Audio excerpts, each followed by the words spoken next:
I'm in the Netherlands on a work trip, and in the evening, I find myself alone in a hotel with nothing to do.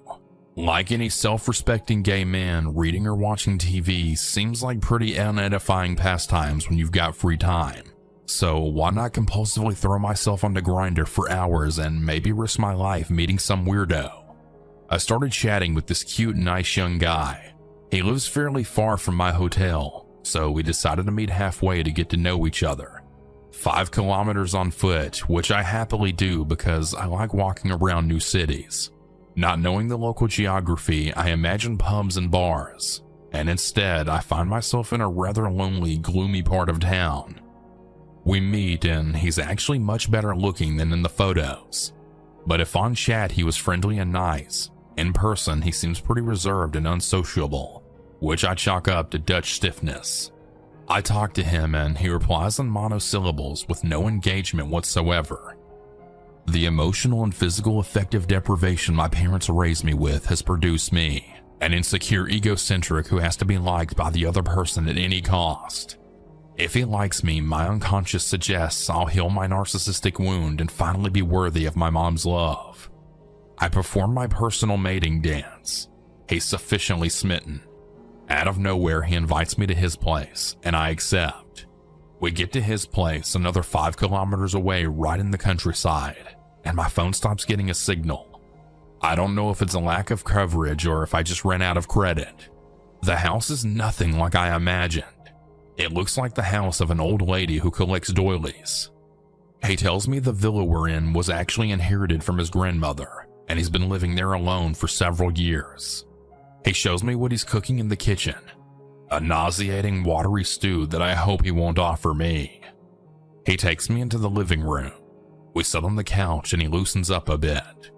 Between one chat and another, he tells me he's a fashion designer and that he produces the fabrics he uses himself with the help of a 3D printer, a super innovative technique. I tell him I know a Dutch designer who uses the same technique. Her name is Iris van Herpen. Pause. He starts foaming at the mouth. He begins telling me that this very Van Herpen stole his ideas and he wants to sue her. He pulls out DVDs of his fashion shows and comments on every single piece, meanwhile showing me YouTube videos of the established designer's shows with the supposed copies of his work. If Van Herpen's models look like ethereal, graceful works of art walking down the runway, his models wearing his creations look like runaway girls on the third walk of shame of the week. I don't tell him this, and on the contrary, I nod along sympathetically to his megalomaniac statements. As I resign myself to the idea that nothing's going to happen, he kisses me. One of the worst kisses of my life, surely a harbinger of far worse performances. I try to guide him and improve things, but nothing. He just can't do it. Like your grandpa when you try to teach him how to use email. He stops and he tells me he'll be right back. He goes upstairs to the second floor. 10 minutes go by and he's still nowhere to be seen. I approach and shout, "Hey, everything okay?" "Yes, of course," he says. Could it be that he wants me to go upstairs and I'll find him naked, bent over? I ask him, "So, should I come up?" To which he just says, No, wait." I wait. Another 20 minutes pass. Is he taking a shower? Yet I don't hear any water running. After a while, much darker possible scenarios start to crowd in. Ones anyone with a bit of common sense would think of if they found themselves in an isolated stranger's house. Is he putting on a raincoat to protect himself from the blood once he chops me up?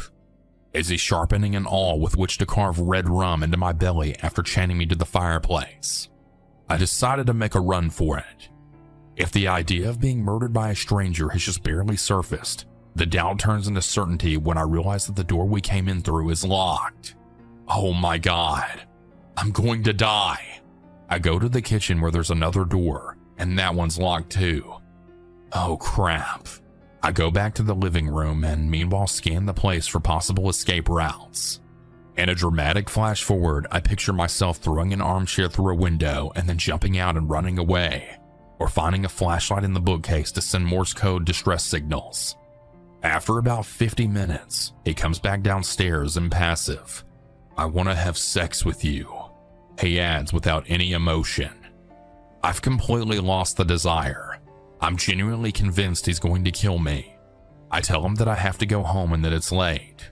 He replies that I can't go home now. He wants to fuck. I tell him he took too long and that I have to go back to my hotel, which is 10 kilometers away, and it's pitch dark by now. He sighs. I ask him to let me connect to his Wi-Fi since my phone has no signal so I can follow the route on Google Maps. He points to a modem blinking under a chair. The password's underneath. I crouch down to look for the password on the sticker on the back of the modem. After a few seconds, I realized I'm bent over with him behind me. While trying to type the password, I keep glancing at him as he watches me slyly from the couch. My hands are shaking.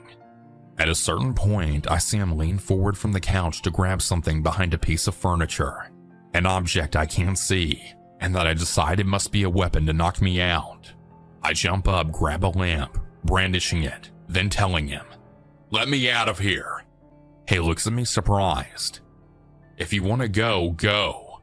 I tell him that the door's locked. He looks astonished at this statement. "Follow me," he says. I'm now certain I'm going to die. I keep the lamp with me. He looks at me impassively, as if this were practically normal.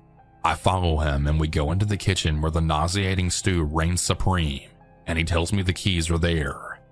The light in the room is off. He walks in without turning it on and opens a drawer, and I clearly hear the clinking of cutlery. Oh my God! He wants to attack me with a kitchen knife! I suddenly turn on the light and keep brandishing the lamp. He looks at me coldly and takes the keys from the cutlery drawer.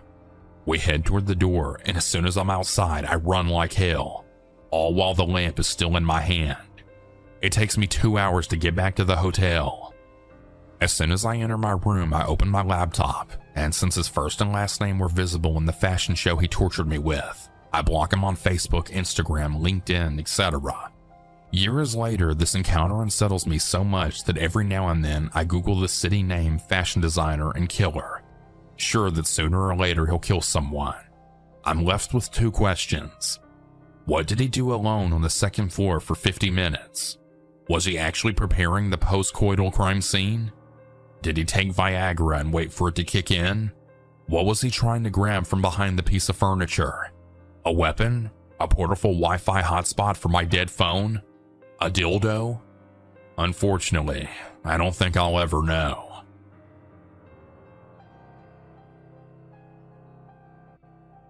Back in late 2023, I began seeing a man in my neighborhood walking his dog. I would see him in the morning when I went to work, maybe 2 to 3 times a week. He's an average-looking guy, maybe in his 60s. I would see him again regularly when I came home.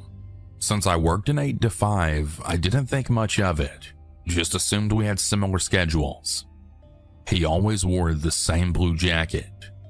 I didn't think much of it because it looked like a rain or wind jacket, so I thought it was just what he threw on to walk the dog.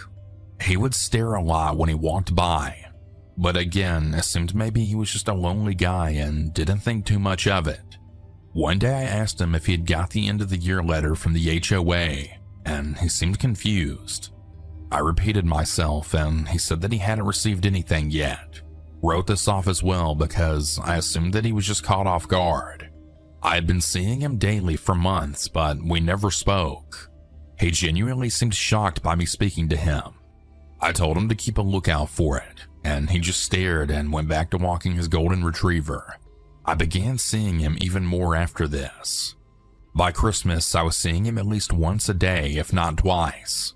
I treated him like every other neighbor, and did a quick neighbor wave whenever I saw him walking his dog.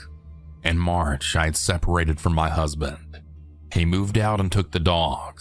He owned him before I came along, so I understood this. Since I was now alone and sad, my mom stayed with me for a while.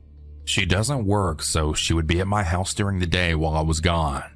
She noted the same guy always walking by. She noticed that he always stared too, and it was kind of odd. She waved hello to him a few times, but he never did anything but just stare and walk his dog. She said since he walked the dog often, but also seemingly on a schedule, he could have early onset dementia. Or maybe he was sick somehow and using the dog walks as a way to get exercise. We both agreed he was very odd but harmless. After a month or so, my mom went back to her house and I was living alone. One thing I loved about that house was the fact that the backyard butted up to a national park. Beyond my fence was trees and forest.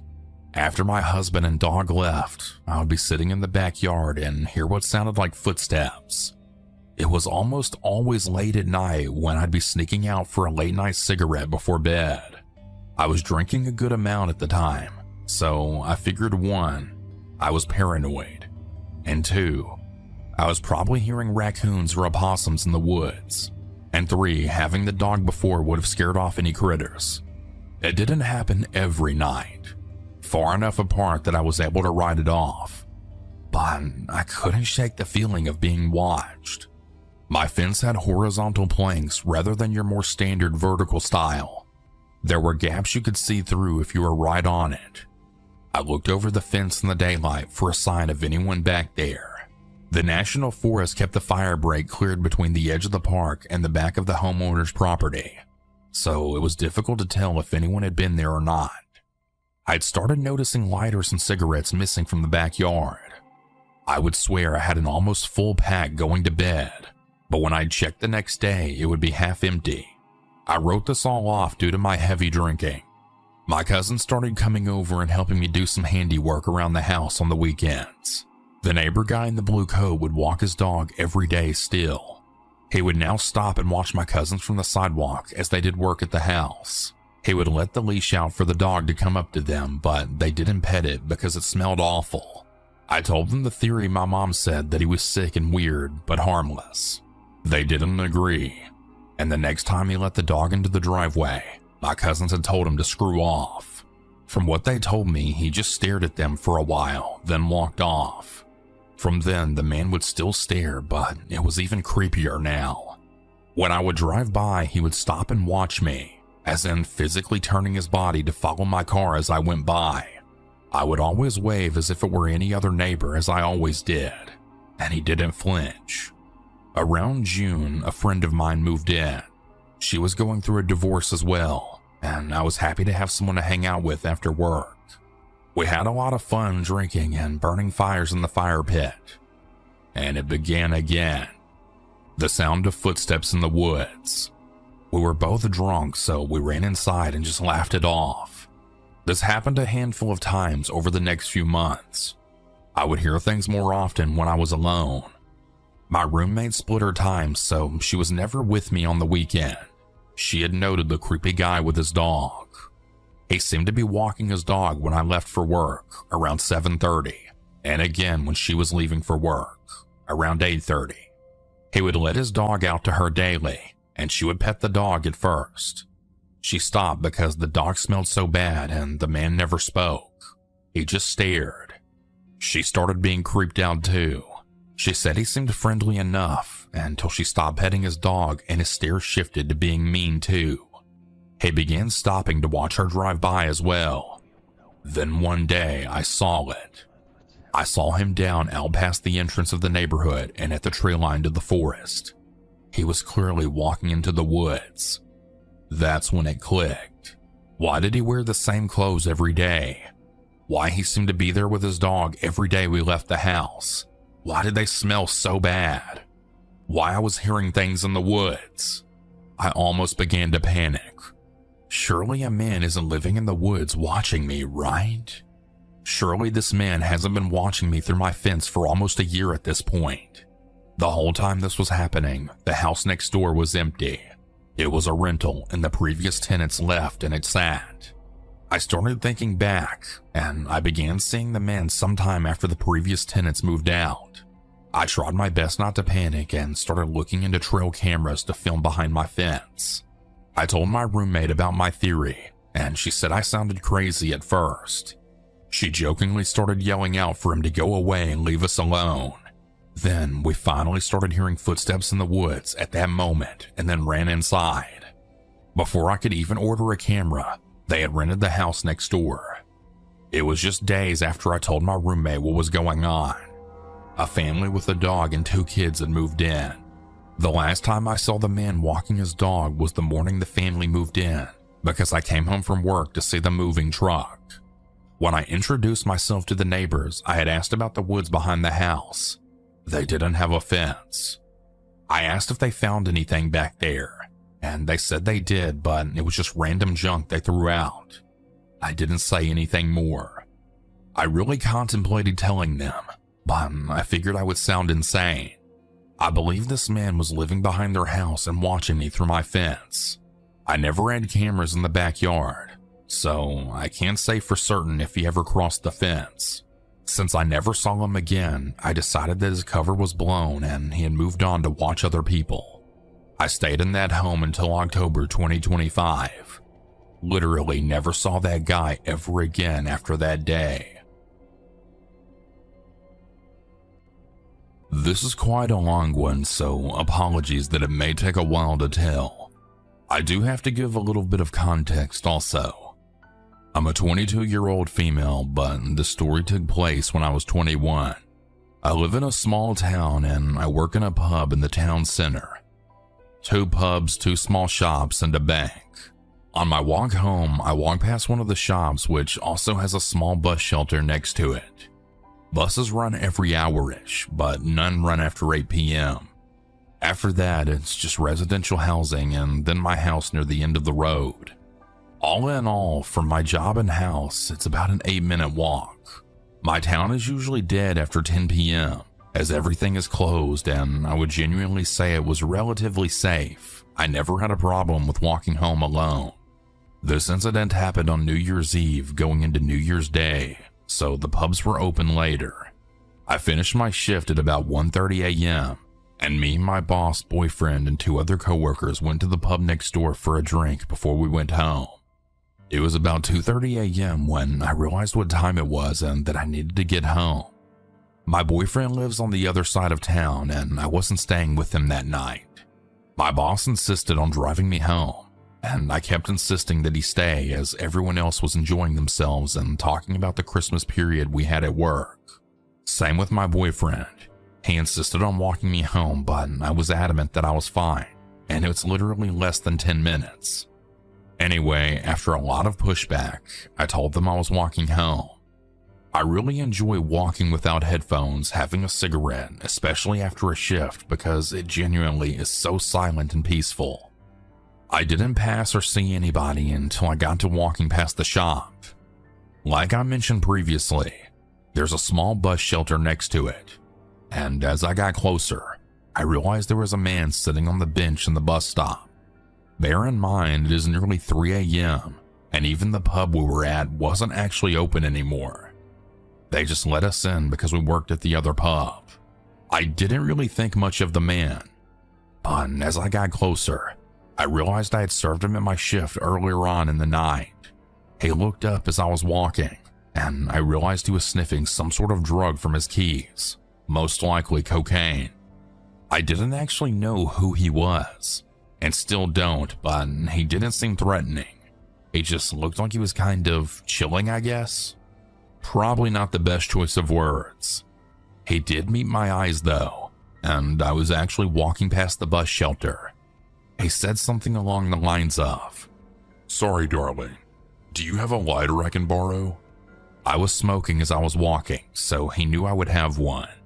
I stopped and he was already walking towards me as I had, so I started digging one of the many lighters that I had out of my bag. I was fully intent on just letting him keep it. I'm not the type to stand with a 30-something-year-old man while he's lighting a cigarette. Then he had asked me for a cigarette, but I had just lit my last one, which I said. During this whole conversation, he was very close to me, but I was kind of frozen in place.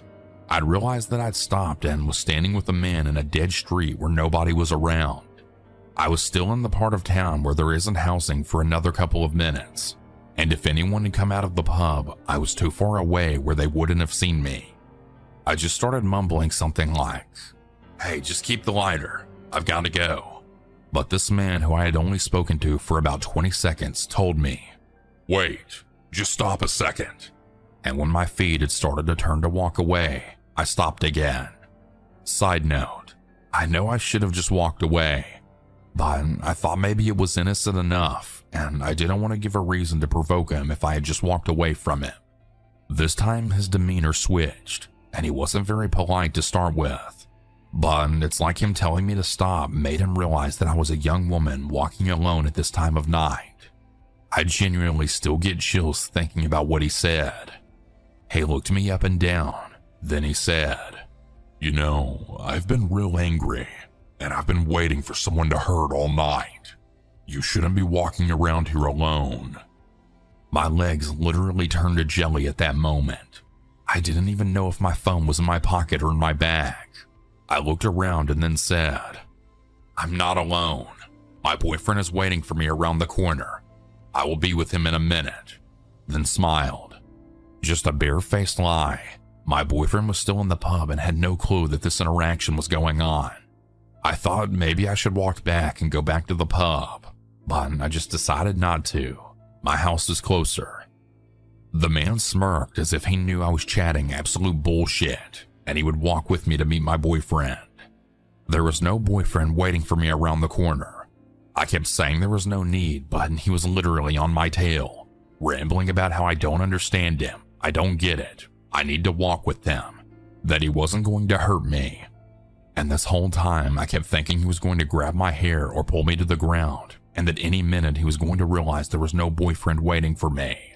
I ended up pulling my phone out of my pocket, and it opened to our work group chat, and I just typed a message about a man walking with me, realizing my phone was on 2%, thinking that I just wanted someone to know what was happening.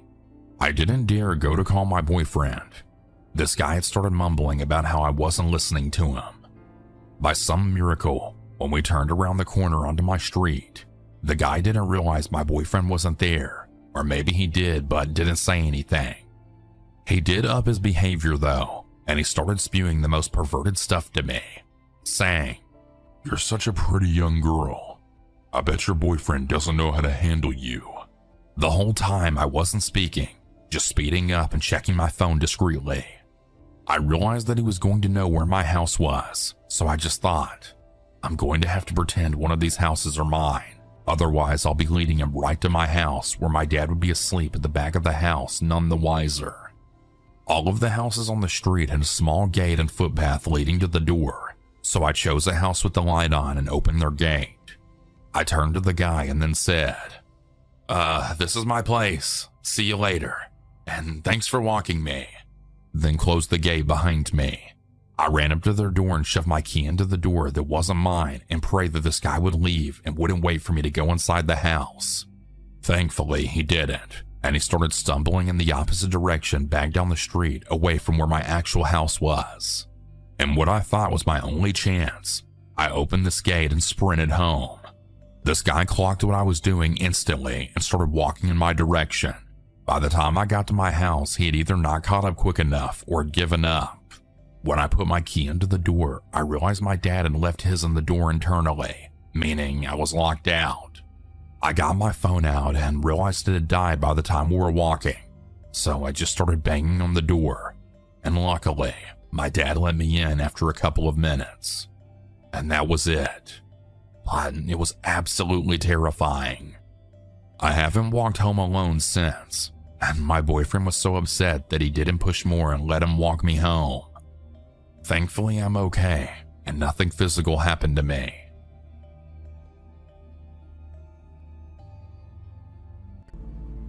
I've been a mall security guard for about 4 years when I first met a dude called Craig.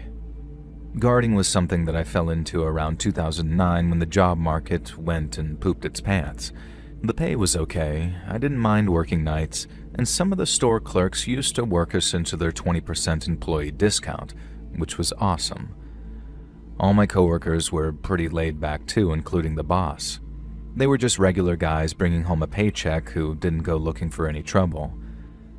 But then Craig got hired, and right away, we all knew that he was different.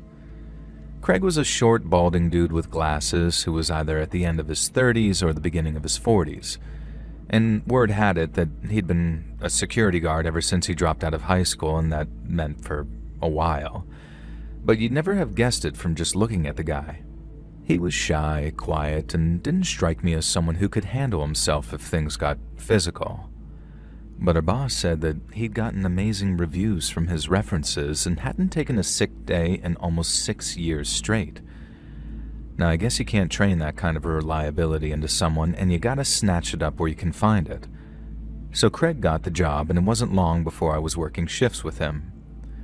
Now, including those in the parking lot, the mall had like 20-something security cameras, meaning a lot of our job was spent sitting in front of a giant bank of screens while watching for shoplifters and car thieves. In the daytime, we were the eyes in the sky and definitely much more of a reactive force than a proactive one. Night shifts were a different story altogether, but I'll get to that later. So one day, me and Craig are sitting in front of the screens. We can access each individual camera feed from the monitor on our computers, which we use to clip and store footage should we need to. But for the most part, we don't do that unless we've got a good reason to. So when I noticed how Craig was watching this one store without a break, I got kind of curious. When I noticed that he was watching the store that sold clothes and toys for the under fives, I asked if he'd spotted something suspicious.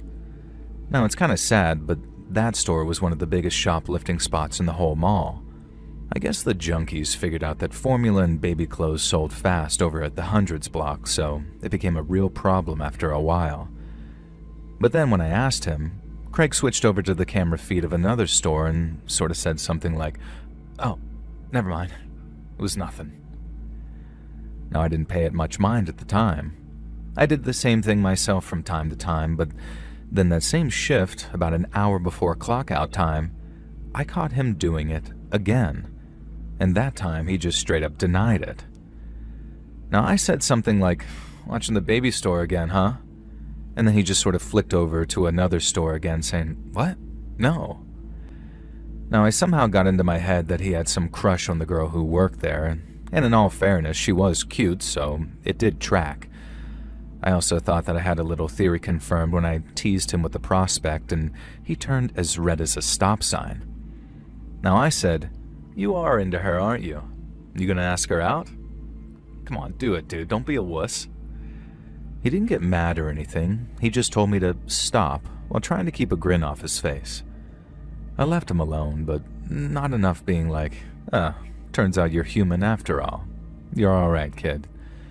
I clocked out maybe an hour or two later, and Craig grinned as I said, "Hey, don't let anyone else catch you crushing on the baby store girl again. They'll think you're stalking her."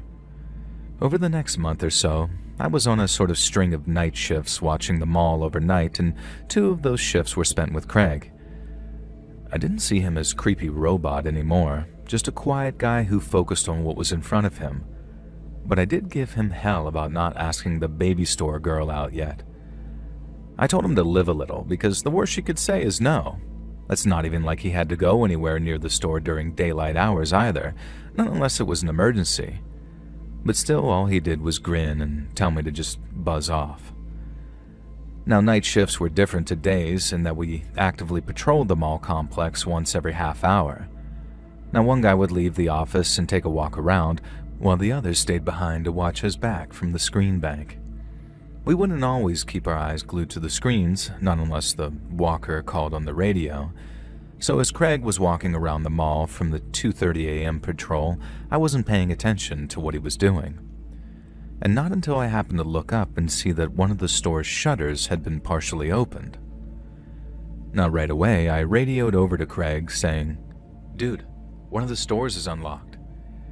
And then I had this weird sort of like twin moment of realization as 2 thoughts hit me at once.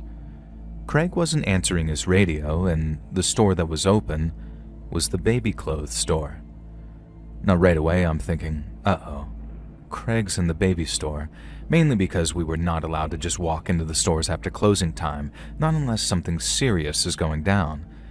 And since Craig was so reliable, I figured that there's no way that he'd be risking his job like that unless there was something wrong. So I grabbed my keys, and off I went to the baby clothes store. Now, a few minutes later, I'm ducking under the half-raised shutter, yelling out, "Craig, you in here, buddy?" And immediately he responds, "Yeah, I'm here," and steps out from behind one of the displays. He almost scared the crap out of me, and then I asked what the hell he was doing, and he told me he thought he heard something from inside the store. Now I say, "Dude, why didn't you hit me up on the radio? That's why I'm here." As in, why I was sitting at the screen bank. Now he hears something, he calls it in, and I can see past the shutters and into the store with nothing but a swivel on my chair. So as soon as he said it, I knew his excuse was nonsense, and I reminded him of what he was doing might actually get his butt fired. And it was like dealing with some dumb newbie. Only Craig was not some dumb newbie. He knew the job, and he was pretty good at it, so it made exactly zero sense to me why he was acting the way he was. And so the next night, Craig kind of thanks me for, I don't know, caring about him, I guess. And he thanked me for not telling on him, and he also thanked me for getting him out of that store, which was weird because it was almost like the way an alcoholic might thank you for stopping him from drinking. And I guess that didn't ring the alarm bells that it should have, because at the time I just wanted to know what he was doing in the baby store so late. And that's when he broke eye contact and said something sort of like, I'm gonna be a father. And then right as I'm about to congratulate him, he added, "And I'm scared." I told him something along the lines of, "It's okay to be scared, but I'm sure you'll be fine." But I didn't mean it. Not because I'm the kind to offer empty platitudes, but because I didn't believe him.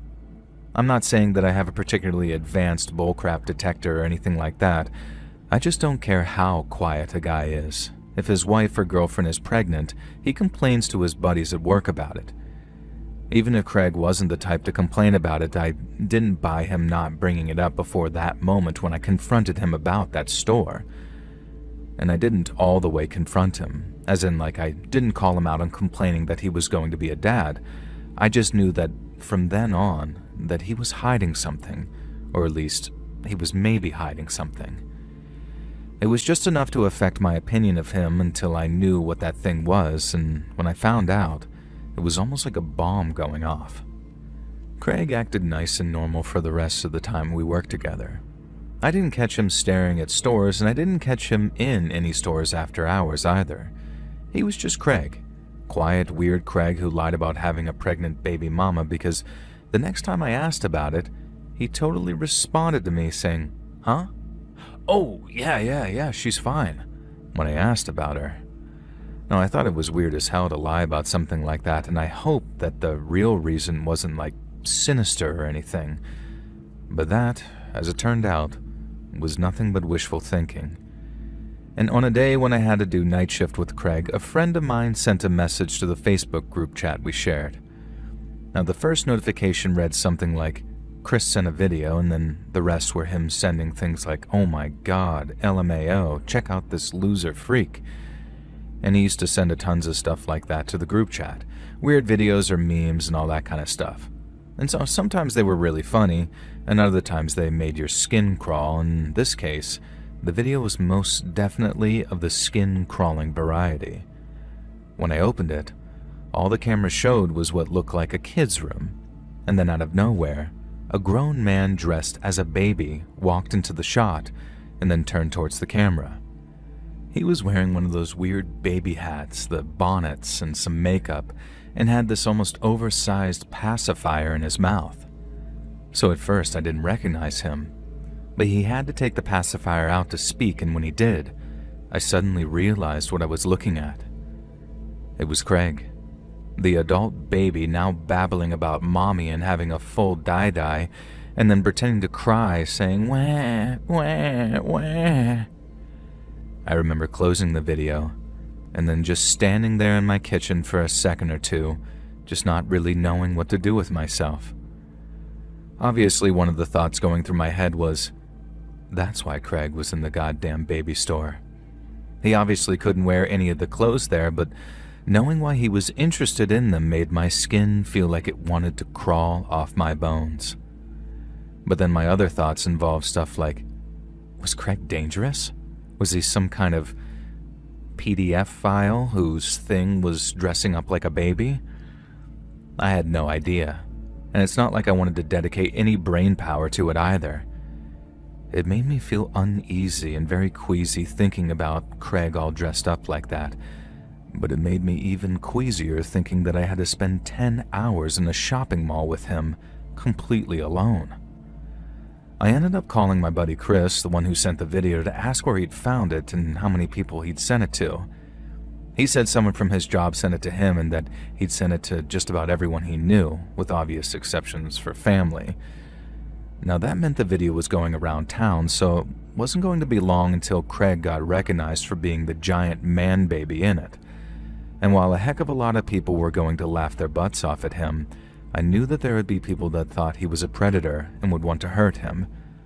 But was he a predator? Or was he just some harmless weirdo? Now that was the real question, so that night while we were at work, I decided to just ask him about it. It was probably one of the most awkward and creepy exchanges of my entire life, and it took me like 3 hours to work up to it too.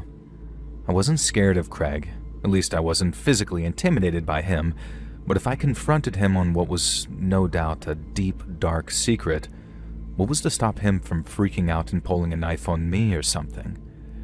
Even if he didn't and just straight up denied all knowledge, spending the rest of my shift with him was going to be awkward as hell, so it was definitely a period where I thought to myself, just mind your own business and let whatever happens happen.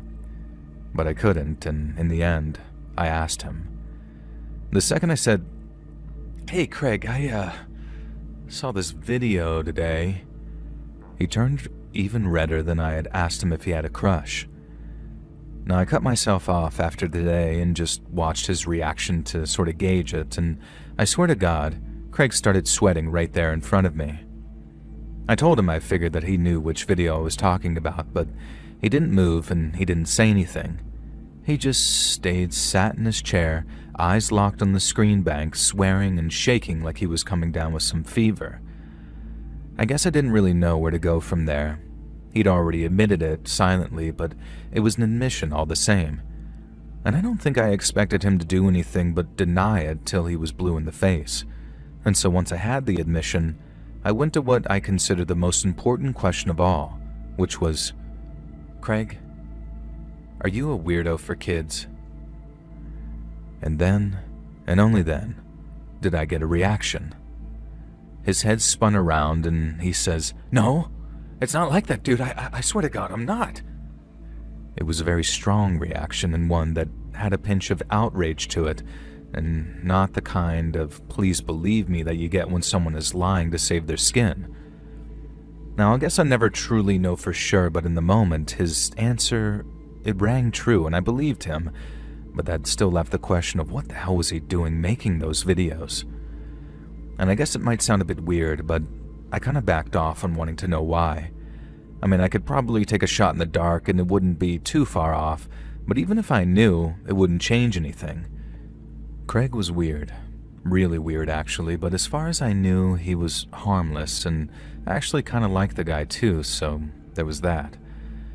And then, because I liked him, I knew he didn't deserve what was definitely coming his way, and I told him to quite literally get the hell out of town. And Craig knew it too. He knew that once people saw that video, and knew the guy who made it was a security guard down at the mall, it wasn't just his job he'd be in danger of losing. And so even though his record was clean and I didn't personally believe that he was some kind of diddler, the best thing for him to do was leave town and start over someplace else. And once I was done giving my speech, Craig looked like he was searching for the right words, and then he burst into tears out of nowhere, and he didn't stop crying for a good couple of minutes. Now don't get me wrong, I didn't feel too bad for him. Uploading videos like that was dumb as hell, and it was only a matter of time before someone recognized him. But his dumb mistake had ruined his life, or at least it was going to ruin his life if he didn't find someplace far away to live, and fast.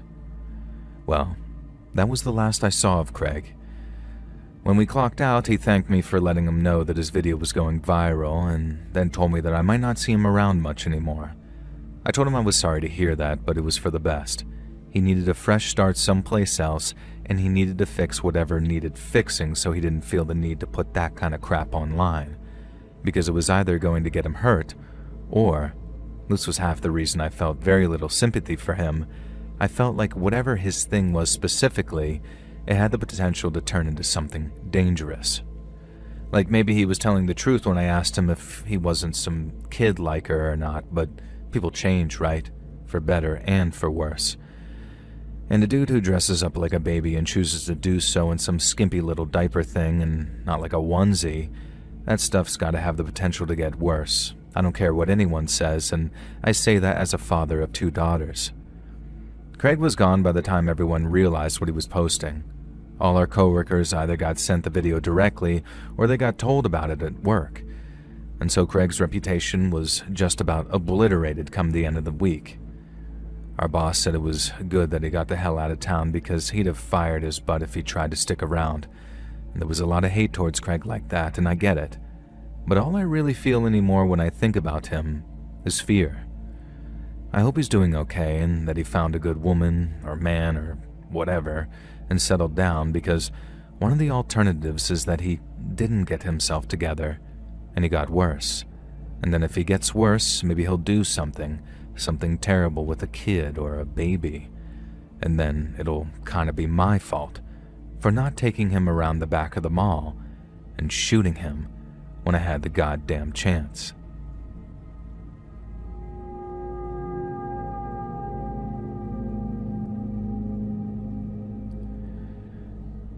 I've worked in medical science for nearly 20 years now, mostly as a lab technician, but also as a coordinator and principal investigator. And many years ago now, I used to work in a small medical clinic in the greater London area. We mostly ran blood and urine tests, and while we had an x-ray room and a few other things too, it was 95% blood and urine week in and week out. And as you can imagine, we're exceptionally careful when handling samples. I can't imagine many of you have received calls saying, we misplaced that blood you gave us. Can you come back and give us some more? And that's because we're really careful with them. And so one day, when one of our nurses came to us saying that he dropped our sample, our first thought was concern, and not for the bloody sample, but for him. Now, I don't want to use his real name because that'll give away which clinic this took place in, so I'll just call him Dave. And when Dave dropped a sample, I was worried that he might not be feeling well. When I asked him what happened, Dave said that the beaker dropped from his grip after he suddenly became lightheaded. So we sent him home for 2 days, then he came back feeling much better. Now, Dave was a great nurse, an asset to the clinic, and God knows we wanted to look after him. So a couple of weeks later, when it happened for a second time, I recommended that he just go to the doctors for a full checkup. Dizzy spells can be a sign of some pretty nasty illnesses, but following a full medical exam, he was told that there was nothing wrong with him. We were relieved, why wouldn't we be? Not to mention, Dave did admit to skipping breakfast on the day of the second spill. So once again, it passed without too much suspicion, and Dave continued to work at the clinic. But then came the day that I walked in on him doing something that I told myself was impossible, and it felt like I was hit by a train. We trusted Dave to be alone with the samples, so it wasn't in the least bit unusual for him to be left alone and uninterrupted for sometimes long periods of time. So when I walked into the containment lab, I caught him by surprise, just as he was lowering a sample beaker of urine from his mouth. I froze. He froze. Then he dropped the beaker to the floor and mumbled something like, I dropped it. But it was too late. I'd seen everything, and there was no unseeing it either. Dave begged me not to tell anyone. He swore that he'd never do it again, and even offered me money to keep quiet. But what else could I do?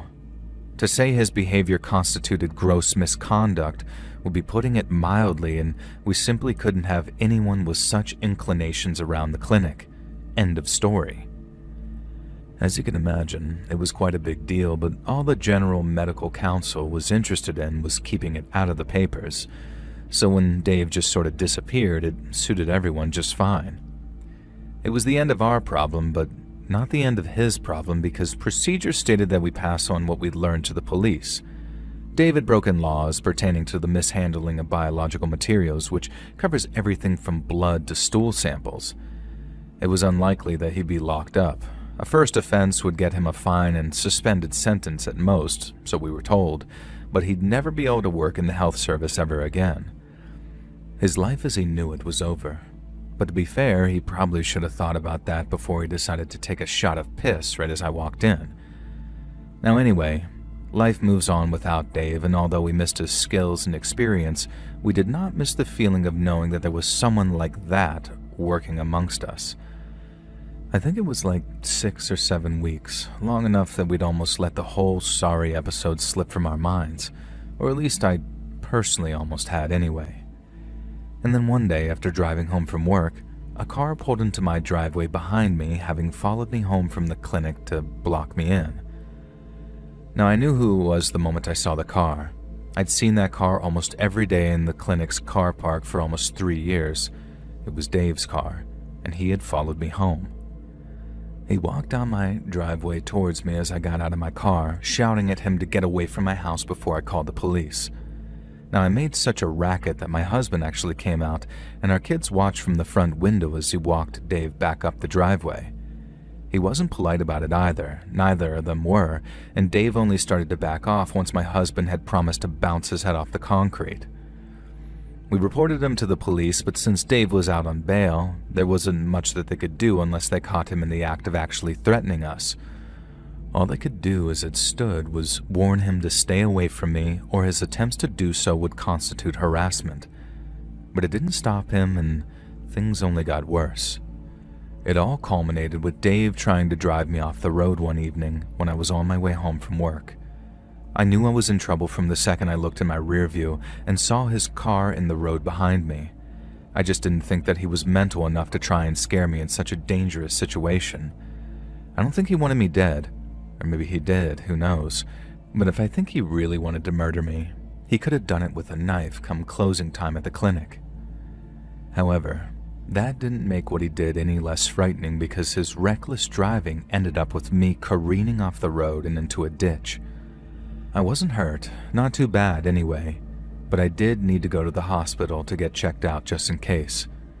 It was a horrible experience, but like many dark clouds, it did have a silver lining. Dave's dangerous driving had been caught on several cameras, meaning he was swiftly arrested and kept on remand before his trial since it was deemed that he was a threat to the public. That new dangerous driving charge meant prison was now on the cards, and although he only got 3 months for all the offenses he racked up, it was still 3 months where we could all feel safe again. He didn't bother coming back to do anything, not to my house or to the clinic. He did 3 months of a 6-month sentence, meaning any other offense would have him recalled to prison. Now, I was appalled at what a light sentence he got at first, but now I actually appreciate how smart it was. 3 months is nothing to sniff at for a first-time lag, and then the prospect of another 3 months in jail was enough to deter Dave from any further threatening interactions. And it's a bloody good thing that he didn't turn up at our house again, because I swear my husband would have done time for murder. I'm standing in my driveway, that first weekend after New Year's, watching my whole family turn down the cul-de-sac into a motorsports parade. Trucks idle inside a line, trailers sit loaded with a brand new RZR and side-by-sides, all shiny plastic and knobby tires meant for tearing through the mountain snow. Kids weave in between them like we're heading to a theme park, instead of some kind of frozen campsite. Jake slaps the fender of his truck. "You ready or what?" About as ready as I'm gonna be," I say back. Winter camping is something we've all done for years now. If the temperatures aren't too deadly and the roads aren't completely buried, we pack half our houses and then head up the mountain. This year the snow came a little early, 2 feet high, but the weather is mild enough to keep that tradition alive. Everybody's excited and everybody's over-prepared. I finish checking the straps on our side-by-side. Erin stands over by the passenger door, bundled up tightly, breath curling off in the cold. "You packed the emergency kit, right?" she asked me. "Yup. First aid, blankets, flares, heaters in the tote with the propane." She nods but then keeps staring at the mountains, a gray spine behind the houses. "Roads were plowed yesterday, right?" "So they say." Of course, the kids were already arguing about who gets the first ride when we reach camp. My parents, my sisters, their spouses, they're all packing coolers, snacking firewood, debating coffee versus beer ratios, like we aren't bringing a ton of both. It's supposed to be this nice big family weekend, controlled chaos. We've used the same campsite for years and years now. We know the same turnoffs, the washouts, the meadow where we dig out this fire pit into the snow. It's all pretty routine. Jake tugs on his gloves. You got some chains if the road turns nasty? Yeah, they're in the toolbox, I say. You think we'll need them? Well, that's up to the mountain to decide, isn't it? It's a joke, but it doesn't land with me, and I shake it off. I start the truck up, raise my voice so the whole convoy hears me. Same drill as always. I lead, Jake runs rear, keep your distance. We regroup at the cattle guard. The engines rumble to their agreement. Erin buckles in. Last chance to bail, she says over to me. And I pull out anyway, our caravan falling in behind me, heading straight toward the mountain and whatever's waiting inside those trees. We hit the dirt road just past that cattle guard, where the snow starts climbing in these uneven ridges along the shoulders. Our convoy regroups like we always do, engines idling, exhaust rolling around the tires, spirits are still really high. I take point again and lead us deeper off into the mountains. The snow gets thicker, the trees lean in, heavy with frost, narrowing the road to a single white corridor. A few miles up, I started seeing some fresh tire tracks, wide and aggressive tread marks, punching through the snow right ahead of us. Probably some other campers or off-roaders. It's nothing too unusual. But then I catch some movement off in the trees, an old dark truck that was mud-caked, loud, and cuts through this uneven marked trail to our right, tearing through the pines. Whoever's driving it is hammering it like they're trying to break something. I lift my hand off the wheel and wave, but the truck doesn't wave back, doesn't even acknowledge me. It just slows, stops, and then watches us roll past. Erin shifts beside me. Well, that's comforting. When we take the next bend, the truck pulls out behind our convoy and starts following. I didn't announce it yet, but I watched in my mirrors. It stays close enough to make its point, but far enough to pretend that it isn't doing what it's doing. Finally, we reach the turnoff to our usual winter spot, this nice open meadow tucked between tall stands of timber. I swing in and everybody falls behind, piling out to check the snow depth and pick a tent spot. And that's when that same truck rolls into the meadow behind us. Two guys inside, both leaning out their window, wearing the same pissed off expression. We were headed here, the driver calls out. This is our site. Jake then stepped forward immediately. Yeah, that's not how it works. First come, first serve, man. You just watched us roll in. The passenger shakes his head. We told people that we were taking this spot. Ask around. Everybody knows that we use this one. Look, there's a whole mountain behind you, I say. We're here with kids. Let's not make this into a thing, you know? They stare us down for a long moment, and something smug creeps into their faces. But they back out, spit gravel, and drive away. We watch until they're finally gone, but that tension remains. It doesn't dissipate. But I force myself to shake it off. We set up camp, pop some tents, and dig out a fire pit. We unload all the toys immediately. After a while, Erin and I take the side-by-side out for a short loop. The trails out here are beautiful, quiet and bright, very untouched. And for a little while, I legitimately did forget all about the drama. But when we return, everybody else is rolling back too, and the mood has definitely changed. Jake marches right up to me, helmet in hand. Those guys found us. Found you? What do you mean? They cut us off at the ridge trail, kept circling through bottles, full ones, I might add, tried to run the kid's razor into the wash. My stomach dropped. Is anybody hurt? No, but... He doesn't even finish that sentence because an engine then roars through the tree line, getting closer at a speed that promises injury, perhaps even death. The truck then bursts out of the woods, right through our camp. It misses a tent by inches, plows through the edge of a fire pit, sending coals up in this spray of sparks. Kids scream and dive for cover, adults scatter, and somebody yanks a toddler behind a trailer. I shout at them, waving both arms. Jake's beside me doing the same. The truck fishtails, spins, almost clips our gear trailer, then guns it again for another loop, before it then rips back into the forest. Silence hangs around us. Everybody erupts though, checking kids, grabbing gear, yelling over one another. I look at Jake. We cannot let them get another run like that. Agreed.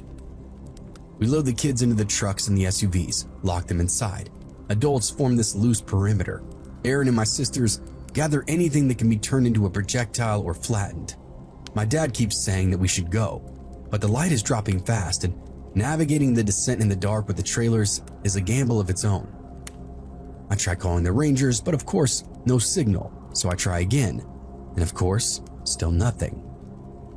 The sun bleeds out behind the ridge, the temperature is dropping fast, and the woods are going dark fast too. The whole mountain feels like it's closing in around us. Jake then mutters to me, "If they come back in the dark." "They will," I say, pretending otherwise is kind of pointless. We stoke the fire, get lamps set up, and try to look organized, but nobody's relaxed. Nobody's sitting. Everybody keeps glancing toward that tree line, like the darkness itself is watching us. Because those guys didn't leave, and we knew damn well they're gonna come back at any moment. Night then settles over the mountain. The fire threw this weak circle of light across the snow, but everything beyond it looked like a wall of moving black. Nobody was even talking anymore. Nobody was pretending this was normal. I kept my Micro 9 tucked into my jacket pocket. I've never really been the type of guy to carry a gun around the camp, but after that second run through, yeah, I'm not taking any chances. Not with my wife, my daughter, or any of the kids we had tucked inside the trucks. We dragged every fallen log that we could find into a loose barricade around camp, a horseshoe of thick trunks and stumps. It wouldn't really stop a determined driver, but it would force the truck to slow enough for us to react or to shoot. Everybody stayed close to the fire, eyes on the tree line. Shadows were twitching off in the dark, snow drifting from the branches, and every sound promised danger. After dinner, the kids were roasting marshmallows. The adults stood guard, shifting from foot to foot to stay warm. My nerves were completely shot, and then I heard off in the distance an engine revving, low, hunting. "They're back," Jake said quietly, and we all froze. The truck then burst from the trees with no headlights, engine screaming. It fishtailed through the dark, tearing up the snow, circling wildly as if to get its bearings. They didn't know about the logs, at least not yet. "All right, get ready," I said, stepping forward with Jake beside me. The truck turned sharply, lined up with our firelight, and it came straight at camp. It hit that first log at full speed. The front end folded inward with a metallic crunch, steam blasting up in white plumes. The whole vehicle bucked upward, then slammed down into place. The engine kept revving, but the truck was not going anywhere. The doors then flew open on both sides. Both men jumped out screaming that, "You're paying for that! You're paying for all of it!" "Nah," Jake said. "That looks like a you problem." They then took a couple of steps toward us, yelling, still furious. The kids that we put inside the truck started crying. Their wives were yelling at them to be quiet, that it's okay. But I had had enough. I raised that Micro 9 and fired 2 shots into the air. The cracks split off into the night, echoing off the trees, cutting their shouting clean off. "Back the fuck up," I said. "Get in your truck and leave. Step 1 foot closer and you're not going home. You're going in a dusty fucking hole in the ground beside me." Their faces twisted, but fear finally slipped behind their eyes. They laughed it off and staggered back into the crumpled truck. It took them 3 tries to slam the door shut. The engine coughed, whined, and finally limped forward. The shredded front end scraped across the snow as they turned and crawled off into the woods, disappearing the same way they came. None of us really slept that night. 2 days later, when we finally packed up and headed down the mountain, we found their truck pulled off the side of the main road, hood open, windshield cracked, tires bald, and abandoned. We didn't stop. We didn't look inside. Whoever those men were, I hope you stay there.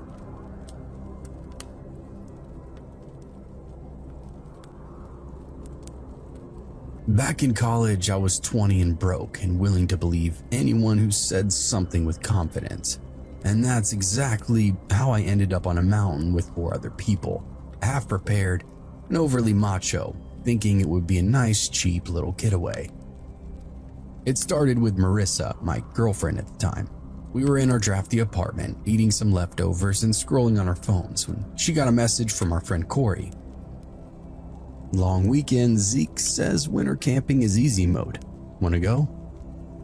I remember snorting at easy mode in January, but Marissa was already smiling at her phone, already sort of sold on the idea. We didn't have anything else to do, and a road trip did sound better than sitting around campus drowning inside boredom. Corey and her boyfriend James were our usual hangout couple. Late night grocery runs, drinking cheap beer on weeknights, complaining about class loads, and, your standard college friends. The wild card in the mix was Zeke, a new addition. He was older than us by a couple of years, supposedly from Montana, all with these stories about surviving blizzards and outrunning moose. He always wore the same beat-up Carhartt every single time. "Winter's perfect," he said the night that we all met up. "Snow's deep but manageable. Air's clean. No other campers around. You're gonna love it." He talked like this a lot though, with this steady, confident tone that made it easy just to kind of nod along. I didn't know him that well, but Marissa trusted Corey and Corey trusted Zeke, and I guess that was enough to get the rest of us moving. He sketched out this rough plan on a napkin at the bar, drive a couple of hours outside of town, hit a Forest Service road, hike 30 minutes to a clearing by a river, plenty of wood, good shelter from the wind. He even had spare sleeping pads and an extra tent. I'll admit, I got a little uneasy listening to him rattle off everything so perfectly, but maybe that was just my lack of experience. I'd only camped a few times before this and always in decent weather. "Come on," Marissa said later, nudging me. "It'll be fun. We need a break from everything." And so that was that. 5 of us heading deep into the snow on a long weekend, following a guy that we barely even knew. He wasn't entirely wrong. That trip did start off pretty simple. It just didn't stay that way. The drive out there felt really long. Zeke's old truck led the way, rattling confidently through stretches of unplowed road. Marissa and I following behind in my Honda, which slid every few seconds on packed ice. "It feels like we're driving off the map," Marissa said at one point. And she wasn't wrong. The trees were pressing in, snowbanks rose chest high, and the sky turned that pale winter blue that makes everything look arctic. By the time we reached the trailhead, my nerves were shot. Zeke then hopped out, hands on his hips. "Perfect snowpack," he said. "Couldn't ask for any better." Corey looked at him like he just read some kind of poetry, and James looked exhausted from the drive itself. We quickly strapped on some packs and followed Zeke down this narrow trail through knee-deep powder. The cold stung my nose almost immediately. After 30 minutes or so, we reached the clearing, a flat spot near a slow, dark stretch of river. It was beautiful in that harsh winter catalog kind of way. We went straight to work though, clearing out 10 spots, stomping down drifts, piling up wood to dry. My gloves soaked through immediately and my toes numbed even faster. Zeke, though, seemed made for this. He chopped firewood with clean, practical swings, humming to himself. Corey hovered near him the whole time, laughing at everything he was saying. Marissa seemed to notice too, and she gave me that quick side eye. I nodded. It was weird. Still, by mid-afternoon, camp felt solid. 3 tents were now up. Fire was roaring, smoke curling straight into this windless sky. We thawed our gloves over the flames and let ourselves pretend that we were seasoned winter campers out here. We wandered around building this lopsided snowman, climbed on the rocks by the river, and let that day drift by us. It almost felt normal. As the sun dropped behind the trees, the temperature dropped as well. We cooked dinner, burned some sausage and canned chili, and rinsed the dishes with handfuls of snow. Our breath hung in the air around us. And then Zeke reached into his pack and pulled out this bottle of whiskey. "Camping fuel," he said. "Let's warm up." The firelight made that liquid glow golden.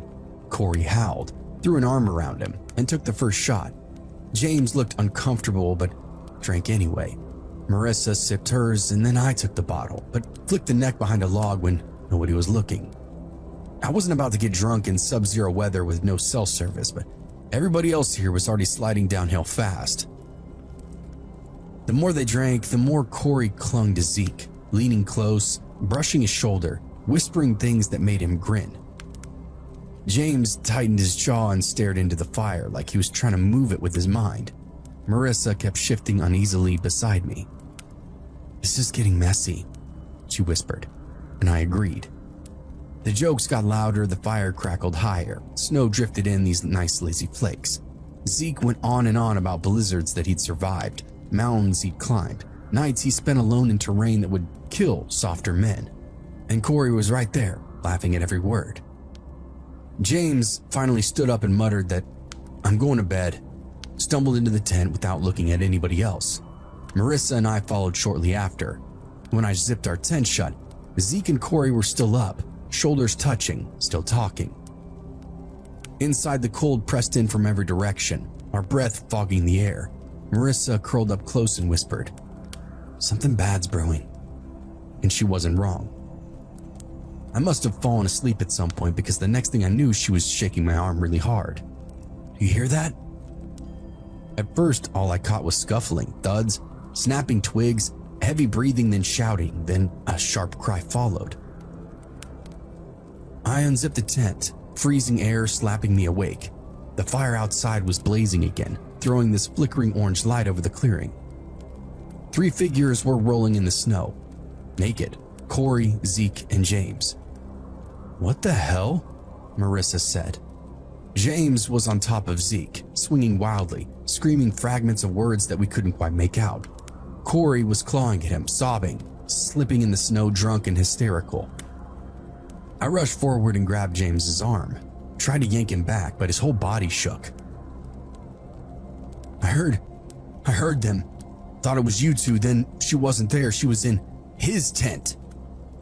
It clicked together in an instant. He'd woken up to the sound of, well, sex, assuming it was us, realized Corey was gone and followed the noise to Zeke's tent. Then he fucking lost it.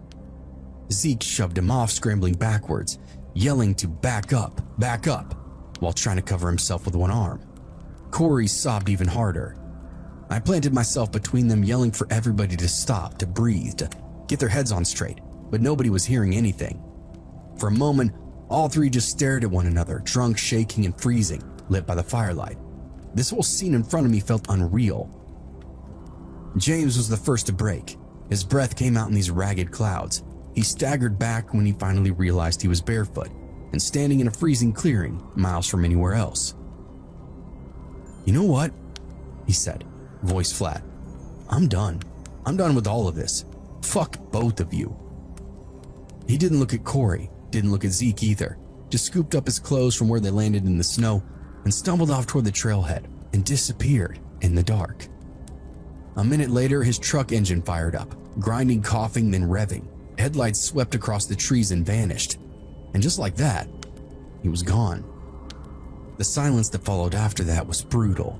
Corey collapsed in the snow on her hands and knees, shivering and crying softly. Zeke stood over her, arms wrapped around himself, face rich with anger and embarrassment. Marissa then came up behind me, clutching her coat close, her eyes very wide. "What do we do?" she whispered to me.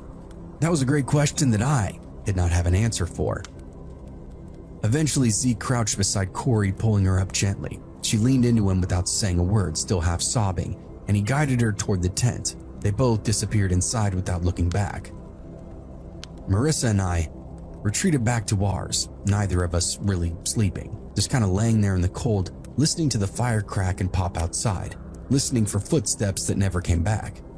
Every time the tent rustled in the wind, I thought James had actually come back, but he didn't. Morning came gray and bitter. The fire had burned down to nothing. The clearing looked wrecked. Footprints everywhere, clothes scattered, streaks in the snow from the fight last night. Corey emerged from Zeke's tent wrapped in a blanket, face puffy, eyes hollow. When she realized what had happened, really realized it, sober, she completely broke. She cried so hard she couldn't breathe. Zeke tried to comfort her, but she pushed him away and just kept sobbing into her palms. Nobody really said much during that hike out, no jokes, no small talk, just the sound of our boots sinking into the snow and Corey's quiet crying behind us. The whole trip back felt like walking away from a scene of a crime. And I bet you can probably guess this part, but we never hung out with any of them again. Not together, not even separately. It all just kind of ended. Sometimes when the winter hits and I see fresh snow piling up on rooftops, I think back on that weekend. How close everything came to turning fatal. About the moment that James's silhouette crossed those firelit trees was something that looked a whole lot like a gun. He could have killed Zeke, he could have killed Corey. But he didn't. And I'm glad that he didn't.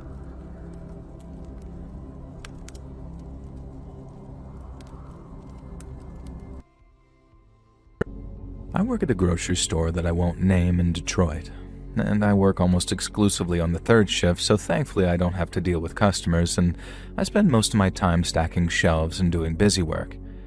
It might not sound like a glamorous job, but it's something to earn me a little money while I finish my college degree, which I'm actually set to graduate with honors. Now, it's very, very rare that anything weird happens during the third shift. Some of the workers can be a bit weird, but aren't we all who work at night? No, I'm just projecting, but I usually arrive at the store during closing time, by which all the customers have been tossed out on their butts. I don't know what happened in this particular case. Maybe she was hiding in the bathrooms or tucked away in a display or God knows what. But short version shorter, there was an elderly female customer left in the store with us when it should have been just us workers. Now maybe you'd imagine her wandering around lost or looking for her dead husband or demanding to know where we keep the pasta. Aisle 3, by the way. But no, she snuck through the whole of the store unseen, like solid freaking snake, and none of us had a clue that she was even in the store for the first hour of our shift. Now, the first sign that something was wrong was a sudden foul smell emanating from the fish department. Myself and my colleague Cherry rushed over there, curious as to what had suddenly caused a fish to just go rotten. Had a tuna exploded or something? But nothing could have prepared us for what we saw.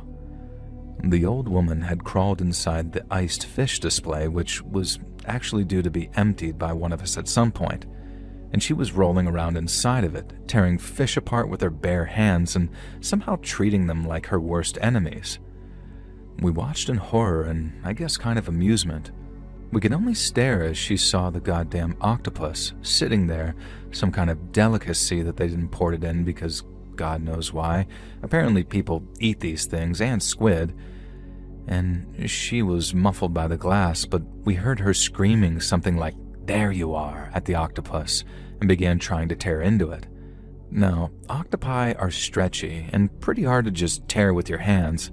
So this old lady had the brilliant idea to just sort of gnaw on the octopus with her teeth. Only it turns out that she wore dentures, and after a number of attempts of biting the octopus's tentacles off, she got her dentures stuck in its forehead. Thankfully, someone had called the cops by now who showed up, but it was like nobody wanted to intervene. We wanted to see what she'd do next, and unfortunately, what that involved was smashing her way out of the glass cabinet housing the fish, creating an even more disgusting smell as she charged towards us. We soon realized that there was more to it than fish. She'd soiled herself. Now, this might all seem funny to you, and frankly it was right up until this moment.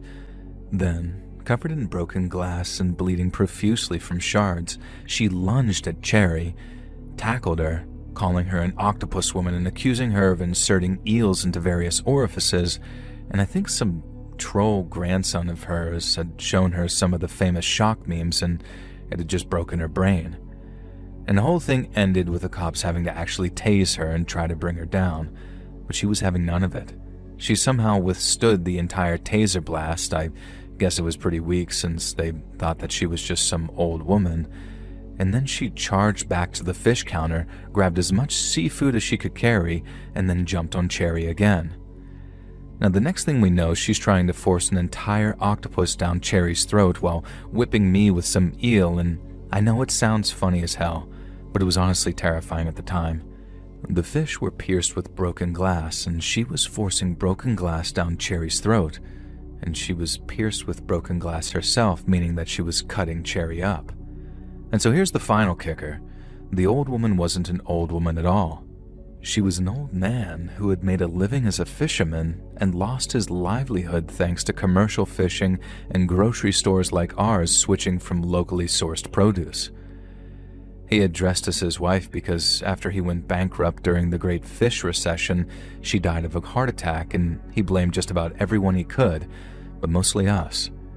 Apparently our store chain had been his biggest local client, and so it ended up being a tragic and horrifying and scary incident.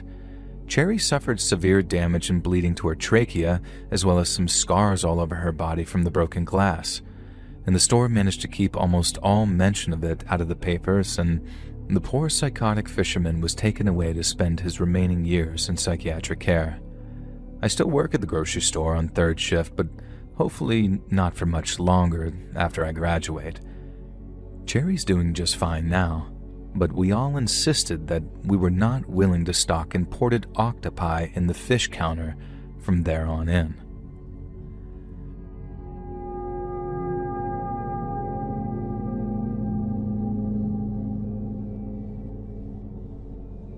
Word of advice, never work in a gas station at night.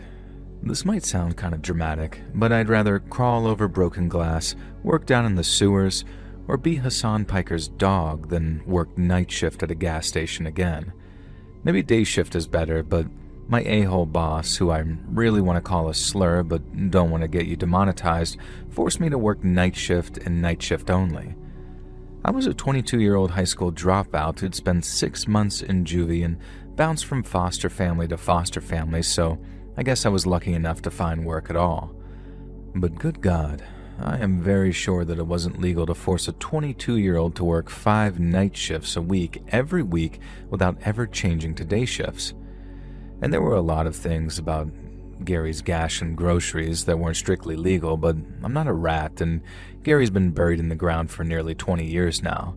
Not to mention the fact that I'm now with his daughter and she has my kid on the way, so I gotta play nice. So I'm not trying to sound like some jerk here, but Lana, Gary's daughter, is the one baiting me to write this right now. I'm actually a very nice guy in my personal life, and I'm gonna pop the question to Lana before our baby boy is born. You know, what's a better place for a proposal than a freaking Let's Read video? Lana, you make me the happiest I'd ever been, and I can't wait to raise our son with you. Now, through the power of Joel of the Golden Voice, I'm asking, will you marry me? Now, let's quickly move on to the story in case she says no. If she says yes, though, well, this will be the first serious proposal you performed on the channel, and I hope so. Now anyways, the point is, Gary was a greasy, greedy dude, and let's just say that I'm glad Lana inherited certain things from her Catholic mother rather than certain things from her father. But enough about that. We had some absolutely effing weirdos who dropped in during the night shift. There was this one guy who would spend a sickening amount of money on scratch cards, and I don't think he ever won a single cent. And from the way he dressed, he was clearly trailer trash too, and a few times I remember saying, "Buddy, do you think you should cool it with the gambling? I'm genuinely concerned about you." And you know how he responded? He hissed at me. Not even a word, he just hissed. After 3 times of that, I just gave up. So there was that scratch-off jack-off, and then there was the 7-foot-tall man who came in at precisely 2 a.m. every day and bought a single Red Bull, a pack of Marlboro Lights, and one of those massive pickles in the plastic packets. Just those 3 items every single time. And the guy looked like he was about 90 as well, and sure, he was a skinny mofo, but there was absolutely no way that I was questioning him on his purchases, especially not after the hissing gambler. Now finally we had this kid, and he looked about maybe 8 tops, who would come in at around 5 in the morning every single Tuesday and Thursday, and would ask if we had any X-Men trading cards for sale.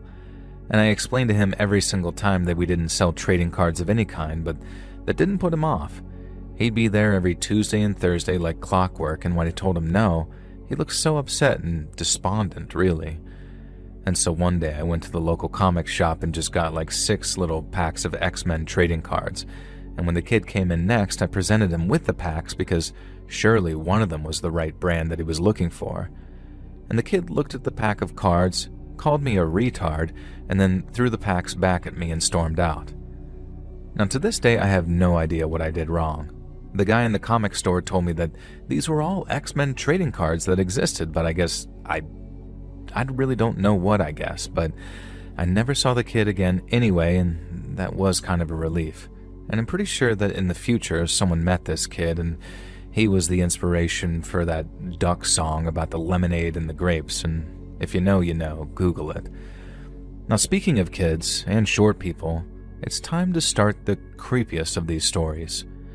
I'm standing at the counter, minding my own business, when I just hear this rich, deep voice demand that I cook him a hot dog because all the ones on the machine are overcooked and look like crap. I glance over and, yeah, fair enough. The hot dogs had been on rotation for about 3 days if I knew Gary, so a fresh batch wasn't out of the question. The problem was, I had no idea where the request had come from. The voice demanded that I get a move on and said that he didn't have all day. And so I leaned over the counter, trying to get a better view of the store, and that's when I saw a little person standing as close to the counter as he could get without face planting. Now, I'll admit I was a little thrown that he decided to position himself somewhere that would clearly not be visible to me, but whatever.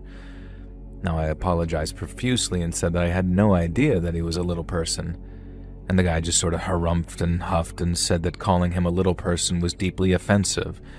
And so in my infinite wisdom, I apologized again and said, "I'm sorry, I meant midget." And I saw his face go red with fury, and I knew that I messed up.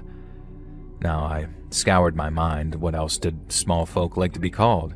Now, this was back in the 80s, so the differences weren't as well known then.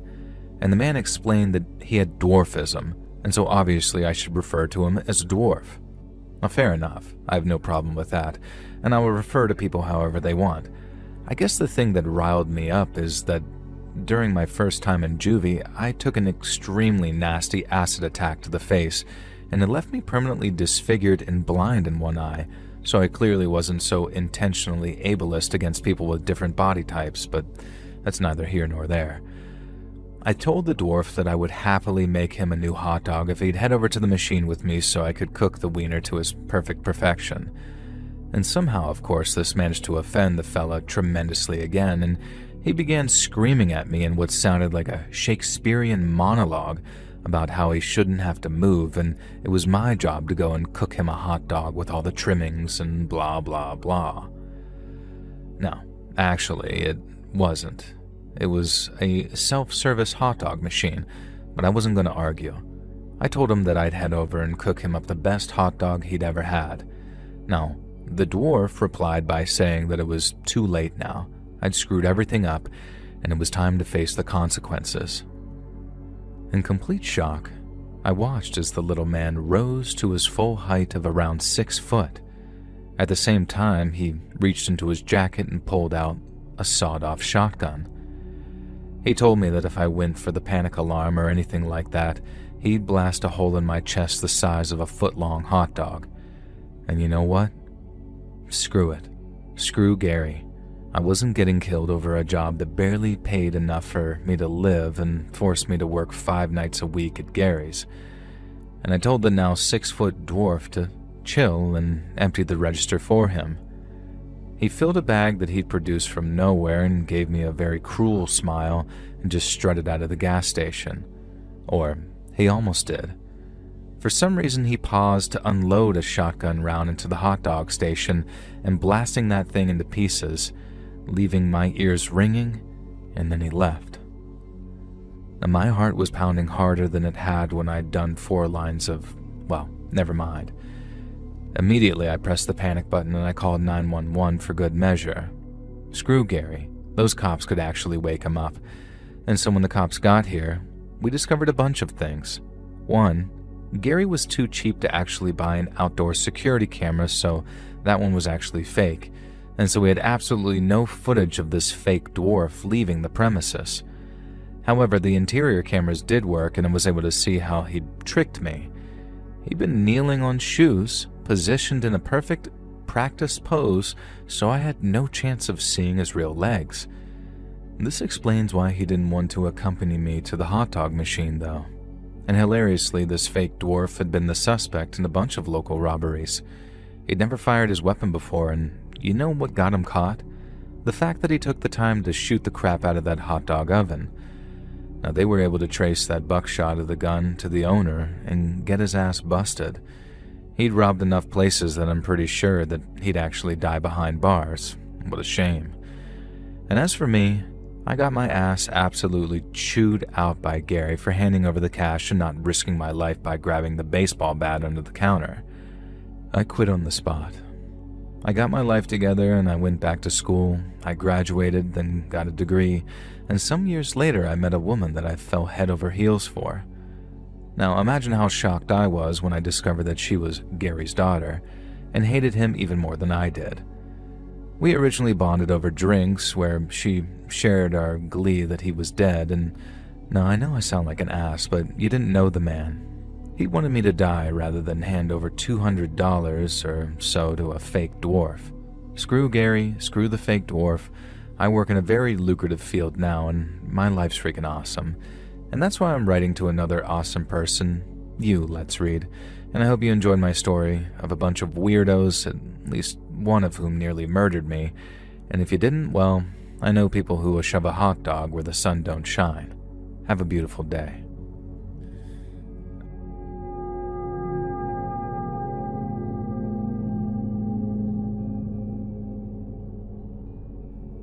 Hi, Joel. I grew up in Britain, although my parents are French. You'd never know it, though, because I have the most posh, London-sounding accent that a French girl could ever have.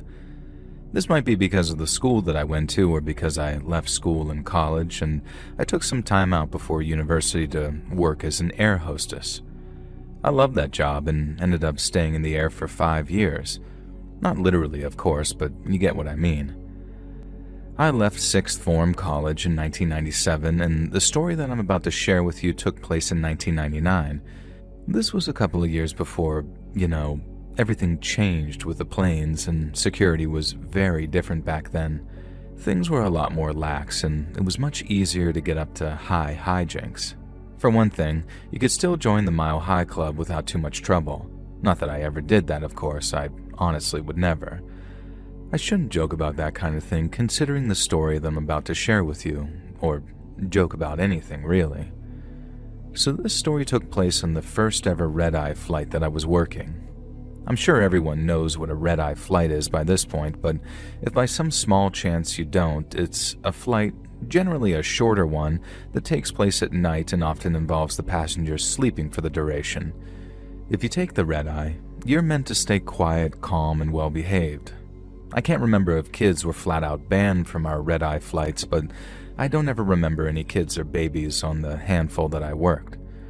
Now this was 27 years ago, so bear with me. I've not worked as an air hostess for almost as long, and I haven't thought about planes in a long time. From what I can recall, the plane, run by some long bankrupt airline that you probably never heard of, was divided into 2 sections. The front section, closer to the cockpit, was for passengers who wanted to stay quiet and chill but weren't intending to sleep. It was the cheaper option and usually the busier one. Then the back of the plane, in reverse of the usual, was sort of the first class section, except this was for people who wanted or needed to sleep, so it was filled with bed seats. I was working up front, which suited me just fine because I didn't want to tiptoe around snoring old businessmen. And the sleeping area always smelled like farts too, so that was lovely.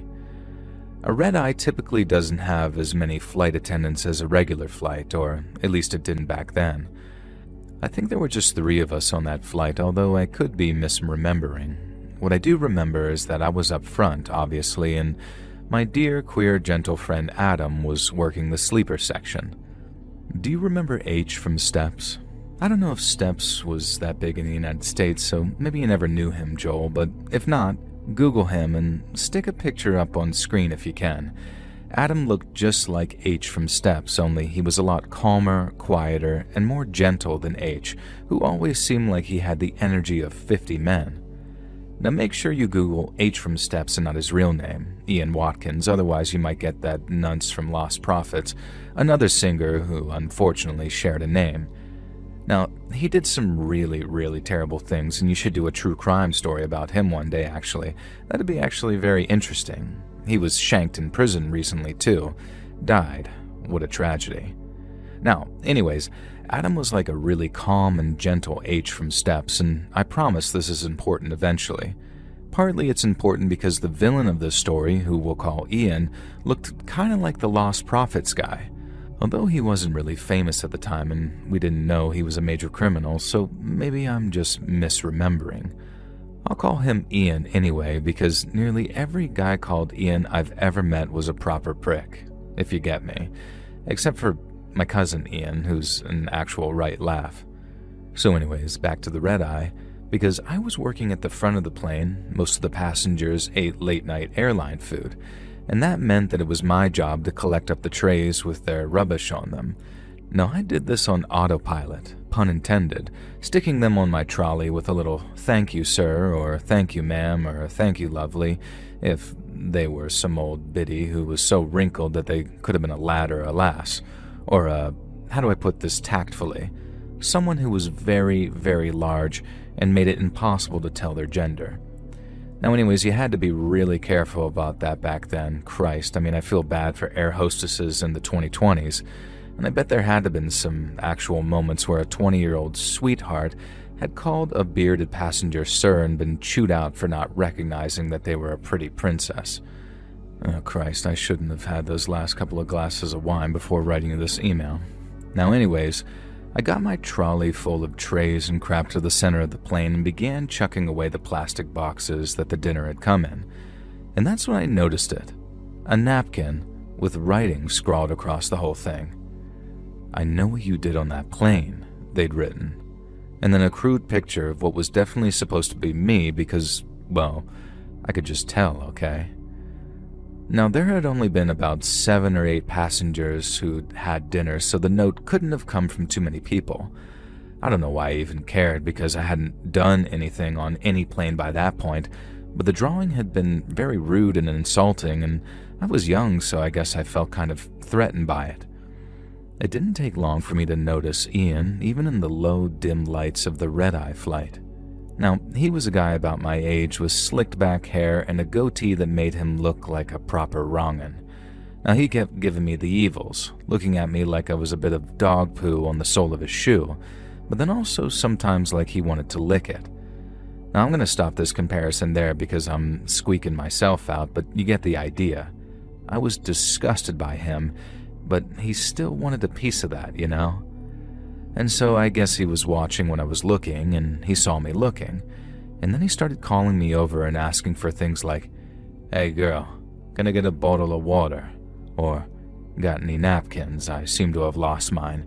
And my favorite, "Way up, whoa lass, can you handle these nuts for me? I haven't had any complimentary airline peanuts yet. So, can you get them?" And that's what he said, word for word, and I swear on the Bible about it. As an air hostess back then, at the dodgy flight company I worked for, you were taught to always smile, be as flirty as possible, and take as much crap from passengers as you could tolerate. I remember once, before this red eye, I got chewed out for telling a passenger off after he touched my butt, and he said it was an accident and apologized, so apparently I was in the wrong for muttering perv under my breath as I walked off. Now anyway, after I gave Ian his nuts, he called me back again about 10 minutes later and said that they really were salty. And then he asked me if I liked salty things, which I pointedly ignored. And so he just laughed and said he needed another bottle of water and asked if I could be a good girl and go fetch him one. Of course, I did just that. What I didn't realize was that Ian got right out of his seat and followed me into the middle of the plane, where we kept things like bottled water and complimentary peanuts. The bathrooms were nearby, so at first I wasn't alarmed by the sensation that someone had followed me. Unfortunately, it was Ian, and he wasn't headed to the bathroom. Instead, he grabbed me, pinned me against the wall, and shoved some kind of hand towel against my mouth to gag me. And then he leaned in close and started whispering in my ear about what a terrible person I was. He didn't say it exactly like that, obviously. He said some proper vile stuff. Stuff that now, as a grandmother in my early 50s, I'd give a lad a good lick in the dick for. But back then, though, it was just a little wee thing and I was terrified. I started crying almost immediately, and Ian was all cruel and callous, saying that I brought this on myself. And he said I'd betrayed him after what I did on the last flight, and asked how I was okay with throwing away 7 years of our relationship. And that's when I realized that this guy somehow believed that I was someone totally different, specifically his girlfriend or ex-girlfriend, who was also apparently an air hostess and had cheated on him on a flight. I didn't know it at the time, but his brain was absolutely fried from a cocktail of alcohol, MDMA, and coke, which I guess explains his temporary insanity. And things escalated when he tried to force me into the bathroom, pushing the hand towel so deep into my throat that I couldn't even try to scream. None of the passengers were turning around, and it was just me and Ian and a curtain separating us from the sleeper section. Now, the best I managed was slapping the wall, trying to do some type of SOS. I got maybe 2 short slaps in before Ian grabbed me between the legs over my skirt and squeezed in a way that made it very clear that he'd do worse if I kept going. I guess my beloved friend H heard the slapping because suddenly I saw all 5'5" of him peeking through the curtain. And then, holy God, he stormed toward Ian. And then, holy God, he yanked him off of me. My gentle, sweet buddy H didn't hesitate. He smashed his forehead into Ian's face, and the crunch of a bone sounded like a gunshot in that silent plane. And then H was yelling that a man was trying to assault his colleague. And H absolutely bodied him. It turned out he was a brown belt in Krav Maga. He floored Ian in seconds, tied him up with plastic ties, and even broke bones in his foot when Ian tried to kick out. Ian spent the next 3 hours hog-tied in an out-of-order bathroom next to a toilet full of poop. We radioed ahead, and police were waiting at Heathrow. This Ian guy was arrested immediately, and after that, things changed. I became more cautious, I went to therapy eventually, and I gained a whole new respect for H. I stayed in the job for another 3 years and then left, and life moved on. But I'll never forget the terror of that night, or the man who saved me.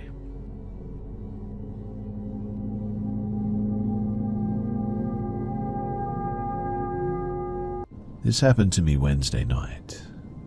So my boyfriend lives in the town over, and he orders me lifts back and forth to go and see him. We've been doing this for over the past 7 months without any problems. But we spent the day together and had an amazing time as always, and he ordered me a lift back home. The guy pulls up and my boyfriend puts me in the car and gives me a passionate kiss goodbye. The driver is from Cuba, hardly speaks a lick of English, and is using Google Translate the entire time to talk to me. First, it started off as, "Do you mind sitting in the front seat? I don't like for people to sit behind me." Okay, no problem. However, instead of letting me out of the car, he asks me to climb over the seat, which made me feel a bit uncomfortable, and then I realized that he was staring at me the whole time that I'm doing so. Then he proceeds to tell me, "I hope I'm not being too daring, but you're very beautiful." Okay, cool, I get this compliment all the time, so I say thank you, but I'm a bit put off by this, to be honest. He goes on like a regular driver, asking me if the music was okay, and the volume and all that, you know, the regular stuff.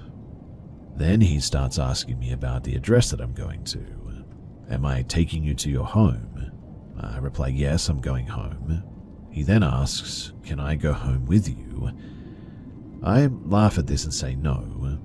He asks about the guy that put me in the car, if he was my boyfriend or my husband. He's my boyfriend, my soon-to-be husband. He asks, "Can I be your boyfriend too?" I say absolutely not. He asks why not.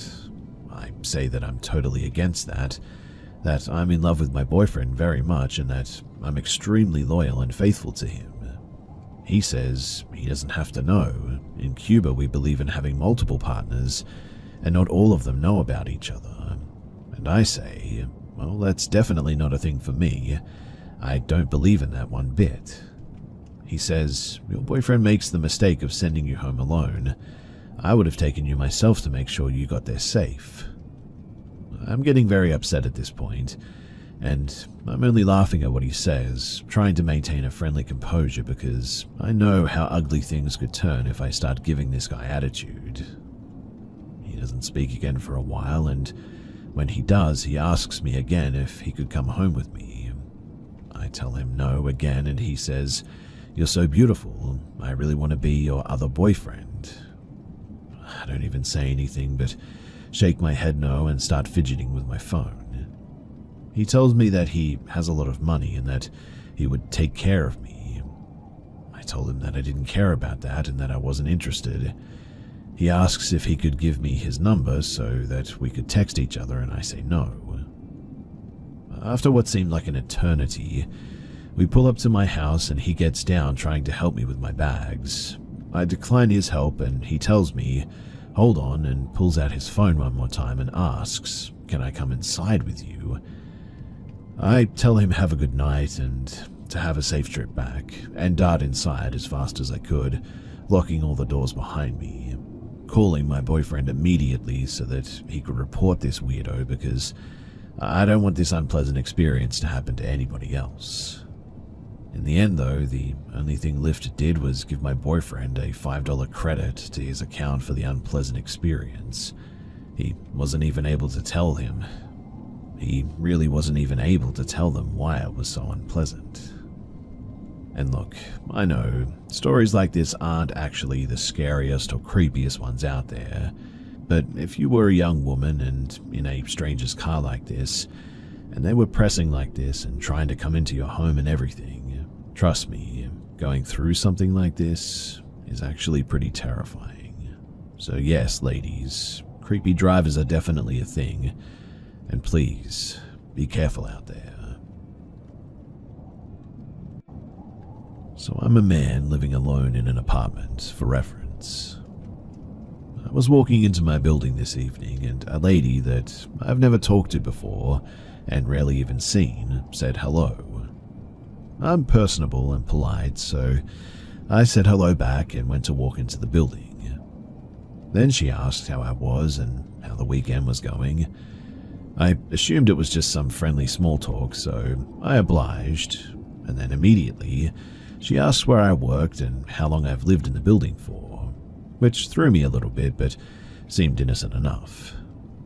Then, about as soon as I finished answering, she said, no one has ever helped me or offered me help my whole life, and I'm just trying to better myself, but nobody will help.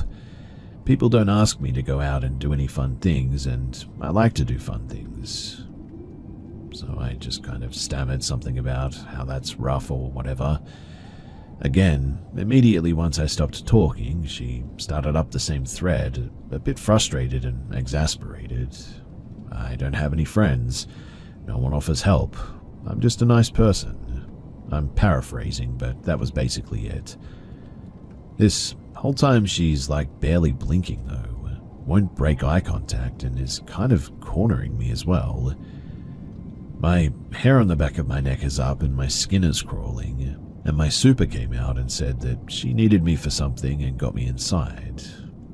She then told me that I really shouldn't be talking to her. I said that I thought maybe she was just lonely and socially inept, but she said to avoid her. Women like this seem to have a good instinct about dangerous or unhinged people, so I plan on following her advice, but as someone with friends on the spectrum and having worked with the mentally disabled in my life, I at first thought that maybe it was just that. Now, it's been a few hours and honestly, I still cannot shake this uneasy feeling.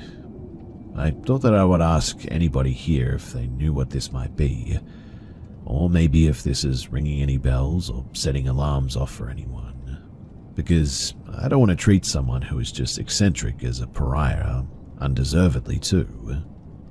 But honestly though, I would be lying if I didn't say that my gut is screaming for me to be careful.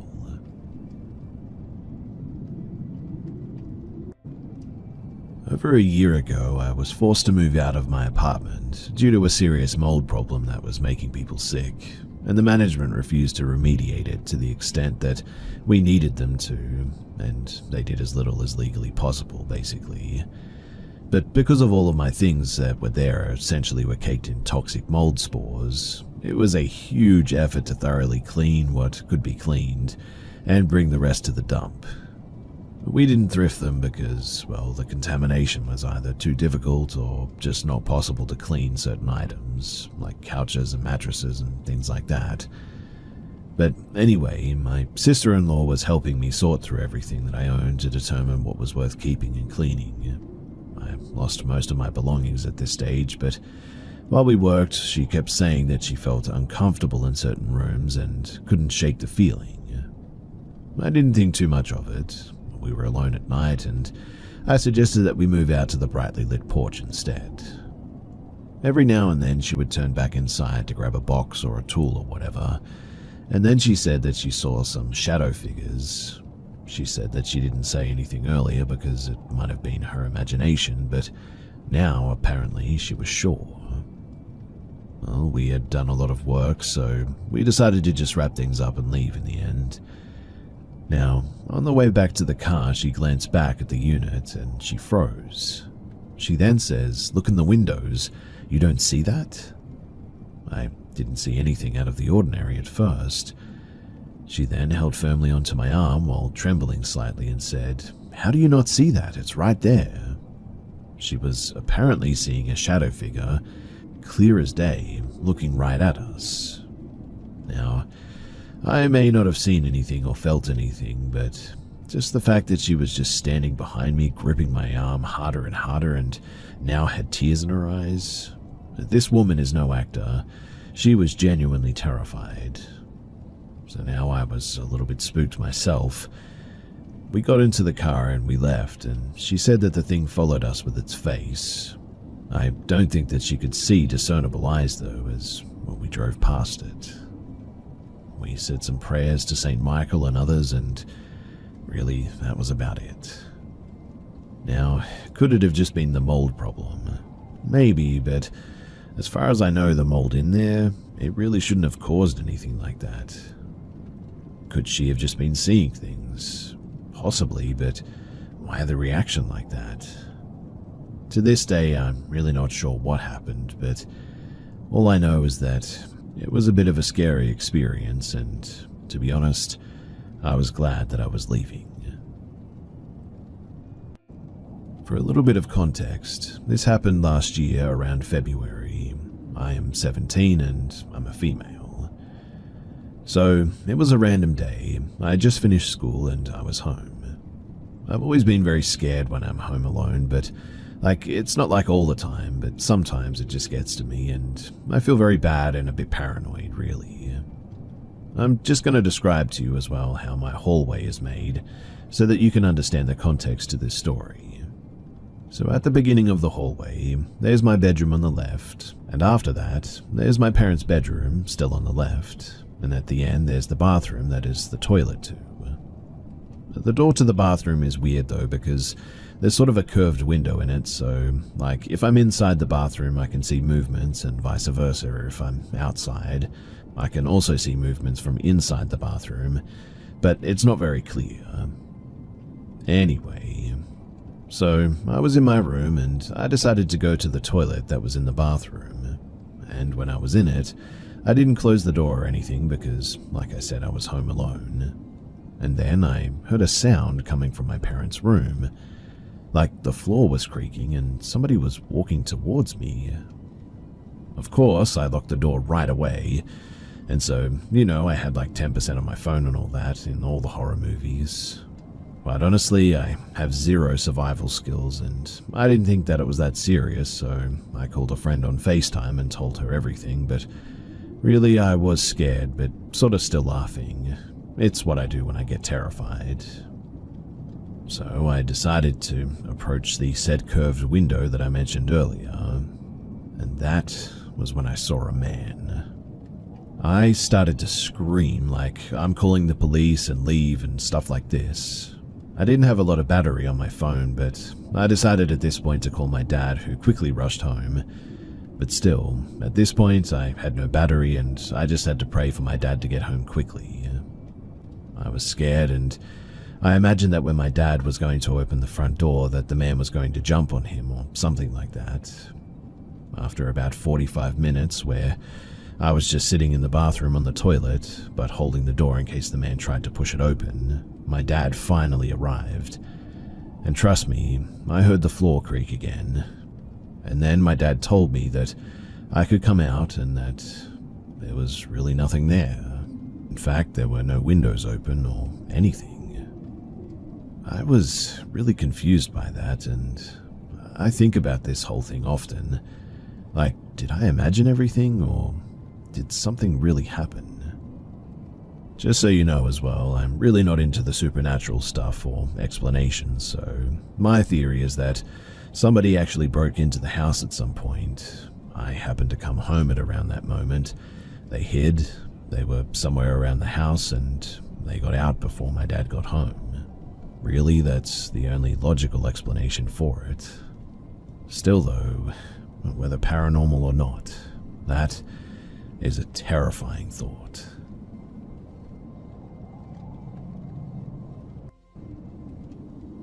About 6 or 7 years ago, a friend and I were on our way to visit another friend of ours who had moved to a small town for a teaching job in a state high school. All of us grew up in the same seaside state capital, and the small town in question is about 120 kilometers of bad road, curvy and slippery, but through it is a very scenic route as it goes through hills and also a natural reserve. Now, I cannot remember much of the tree trip per se, but really it doesn't matter too much. I was driving and we hopped onto the highway that goes inland. Rain was pouring down and we were listening to Black Flag whilst talking about music when I stopped at a gas station because the gas was getting low, and this friend and I, we're kind of charmers, so we start some small talk with the cashier and I mention that we're going somewhere. The cashier then mentions a shortcut through a dirt road instead of the usual highway, citing that it would cut 30 minutes short off the trip, but that it wasn't really that safe given the weather conditions. I emphasized that it was raining hard, but we were both idiots and, at the time, drunk idiots as well, so we kept an eye on the entrance and took the shortcut. It was a rocky road that cut through the Atlantic forest, probably illegal since it also cut through a national park. Due to the heavy rain, as you can imagine, it was especially rocky and muddy, so I had to keep a steady speed of about 5 to 10 kilometers per hour, in a Ford Ka 2015, mind you. There was not a single light in sight as well. Not a house, not a street light, only the car headlights showing nothing but water pouring down, and a disgustingly horrible road ahead. We were joking about how the rain stopped, and my friend said that he wanted to take that chance to take a bit of a leak, so I just stopped in the middle of the road and I told him to hurry up. He then covers his shoes with a pair of plastic bags from the beers that we bought and goes to the front of the car. I honk a few times just for the heck of it, to take a few laughs of the situation, and he moves a little bit forward where the headlight sort of doesn't hit him anymore. And it took the time to light a cigarette to hear him kind of exclaim, sort of yell in fright, I guess, like when you're taken by surprise by something. And the guy ran back to the car, slipping and falling on the ground and messing up all of my passenger seat with his muddy pants and slamming the door. He then looks at me and says that he saw what he believed was a mountain lion or something like that, and that I should slam the gas and get the heck out of here. Obviously, I couldn't do that because of the conditions. Also, it would mess up my car's suspension. Instead, I turn off the music, we wait a little bit, and nothing happens. But after about 20 seconds, we both see a huge, and I mean absolutely massive figure move between the trees. It was at least 2 meters tall or so, and we couldn't really see much of it, only black fur and the eyes that reflected the car's headlights. But as fast as we saw it, the thing went left and back into the woods. I think that I speak for both of us when I say that we were absolutely frozen and ecstatic all at the same time. To this day, I still don't know how I could remain calm enough to start the car and slowly drive away to our friend's place. We told him about it, and he said that it was probably a mountain lion still, but I don't know. Mountain lions aren't typically 2 meters tall. They may be horizontally that long, but not tall. And I swear that I could hear its footsteps as it ran away as well, despite the windows being closed, so whatever it was also extremely heavy. Anyway, I just wanted to share this in case anybody out there might know what the heck we saw that night. And about a year back, I was standing in my balcony around 3 a.m. at night, smoking a cigarette.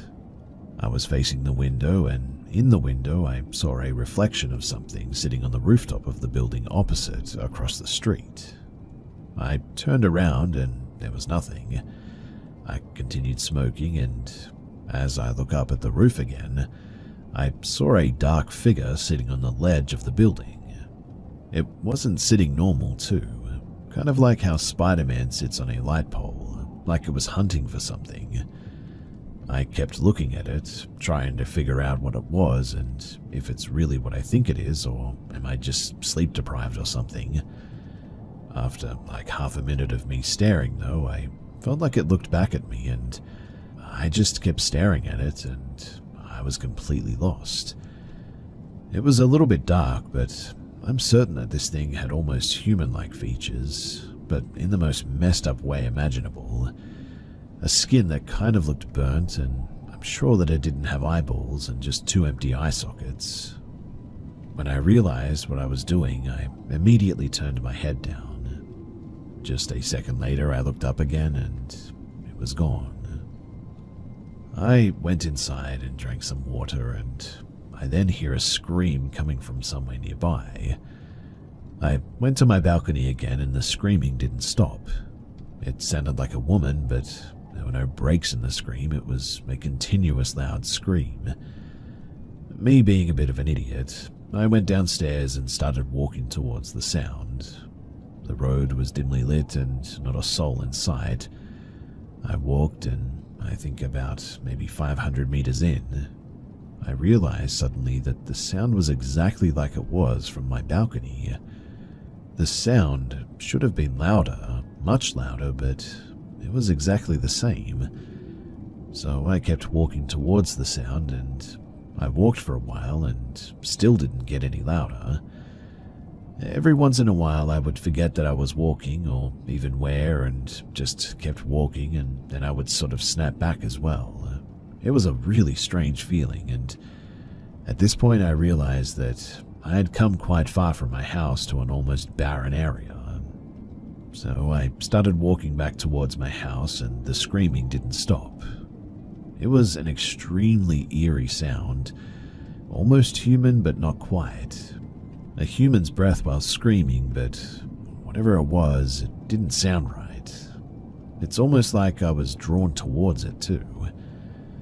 Anyway, I eventually reached home and opened a can of beer, and after a while I went to sleep.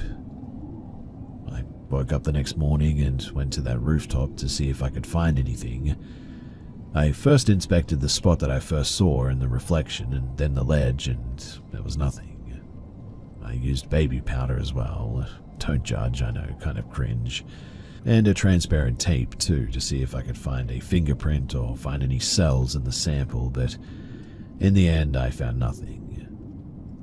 Now, here's the thing though. I don't really believe in ghosts or the paranormal, like, at all.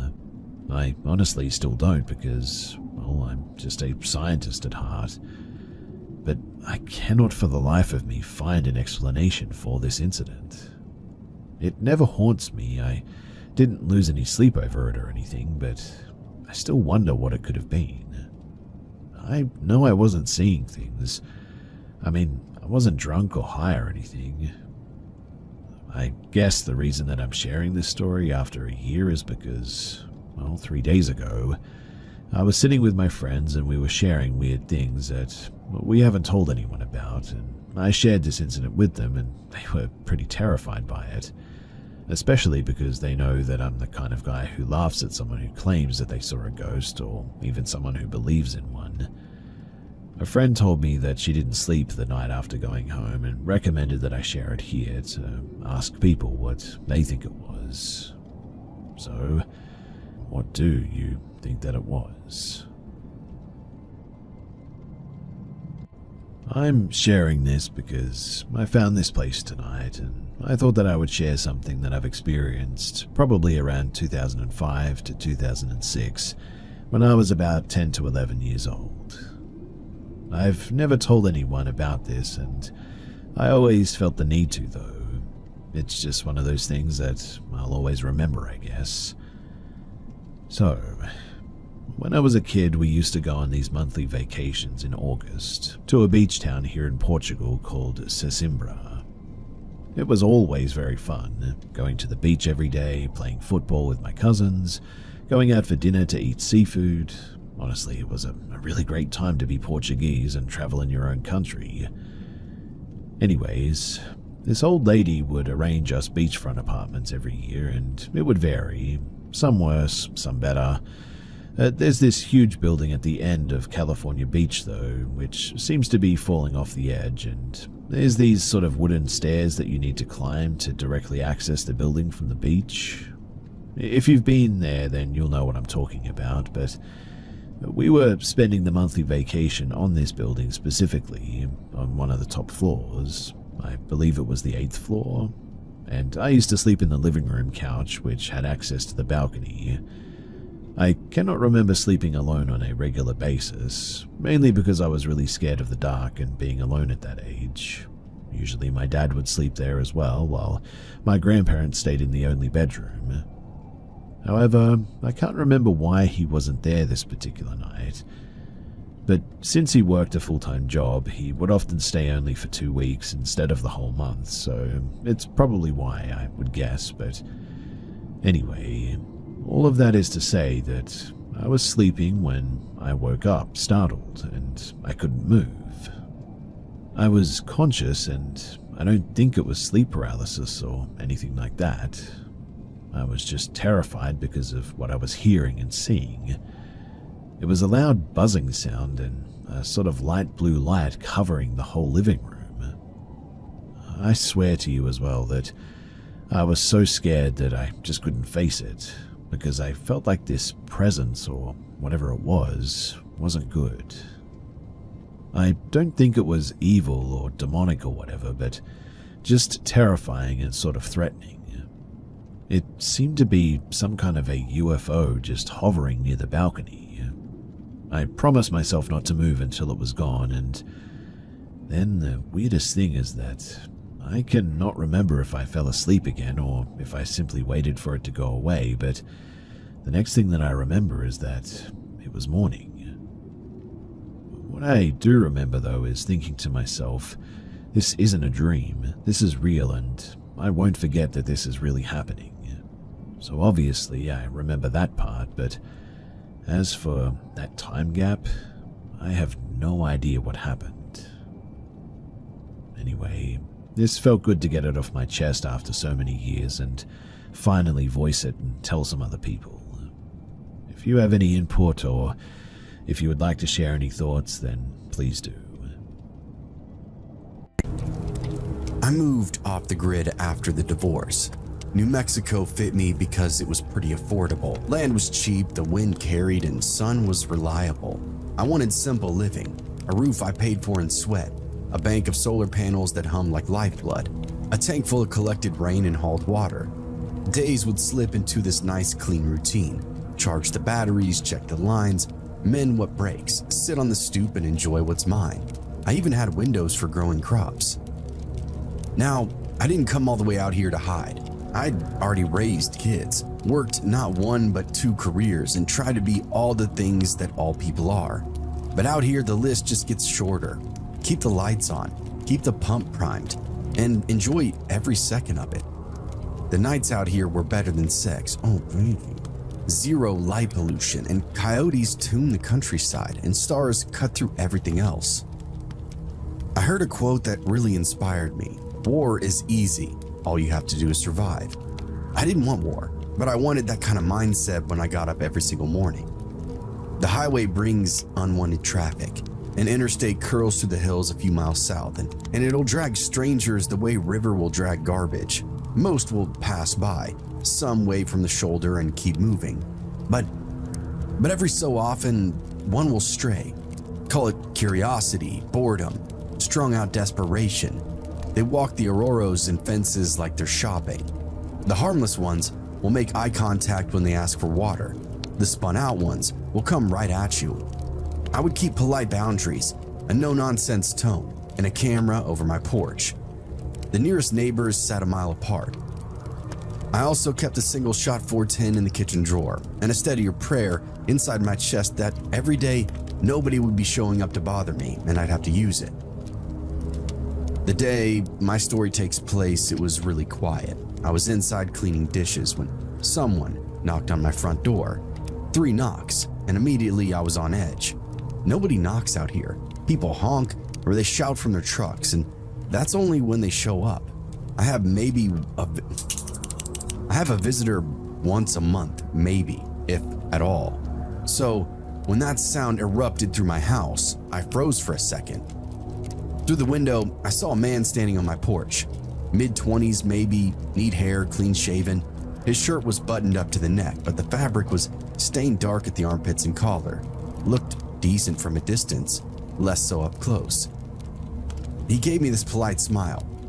"Afternoon, ma'am. Hope I'm not intruding." "What do you need?" I asked him simply. Just kind of curious about your solar setup," he said. "I'm thinking about putting one in myself." That line would get me all the time, people wanting to see how I did it. Most of them were pretty harmless, and some turned out to actually be solar salesmen, of course. I opened the door just a few inches and left the chain on. "You running a system already?" I asked him. "Trying to. I bought property right down the road here, off the pass. I figured I'd ask around before spending a bunch of money, you know?" He looked at me dead in the eye, but something didn't really match up. His pupils were blown wide, and there was this sour smell under his cologne, ammonia or something. "What brand inverter are you using?" I asked. He blinked. Outback." "Which model?" He smiled at me like I asked him some kind of trick question. The basic one, I'm pretty sure." That's when I knew he was lying to me. Anybody who's ever touched a solar setup can't stop talking about watts and charge times. This guy was 100% guessing at all the answers, telling me what I wanted to hear. So again, the alarm bells start going off in my head. "Look, I can't really help you," I told him. "You should probably just go talk to the hardware store in town. There's a solar company too." He leaned on the doorframe. "Just 5 minutes. I'm not selling anything, I swear. I've been walking for hours." That's when I realized just how dirty he was. "From where?" I asked. "Down by the wash?" "That's 10 miles away." He shrugged at me. "I get around." I was about to shut the door when I heard something faint from the far side of the house. A scrape like a shoe brushing stucco. I felt it more than I heard it. He caught my pause. "You okay?" he asked me. "Yeah," I said. "Are you alone?" He smiled again. "Of course I am." The sound came once more, softer this time, window glass shuffling. Someone was out back. "I think you should go," I said. He tilted his head, listening into my house. "You got somebody else here?"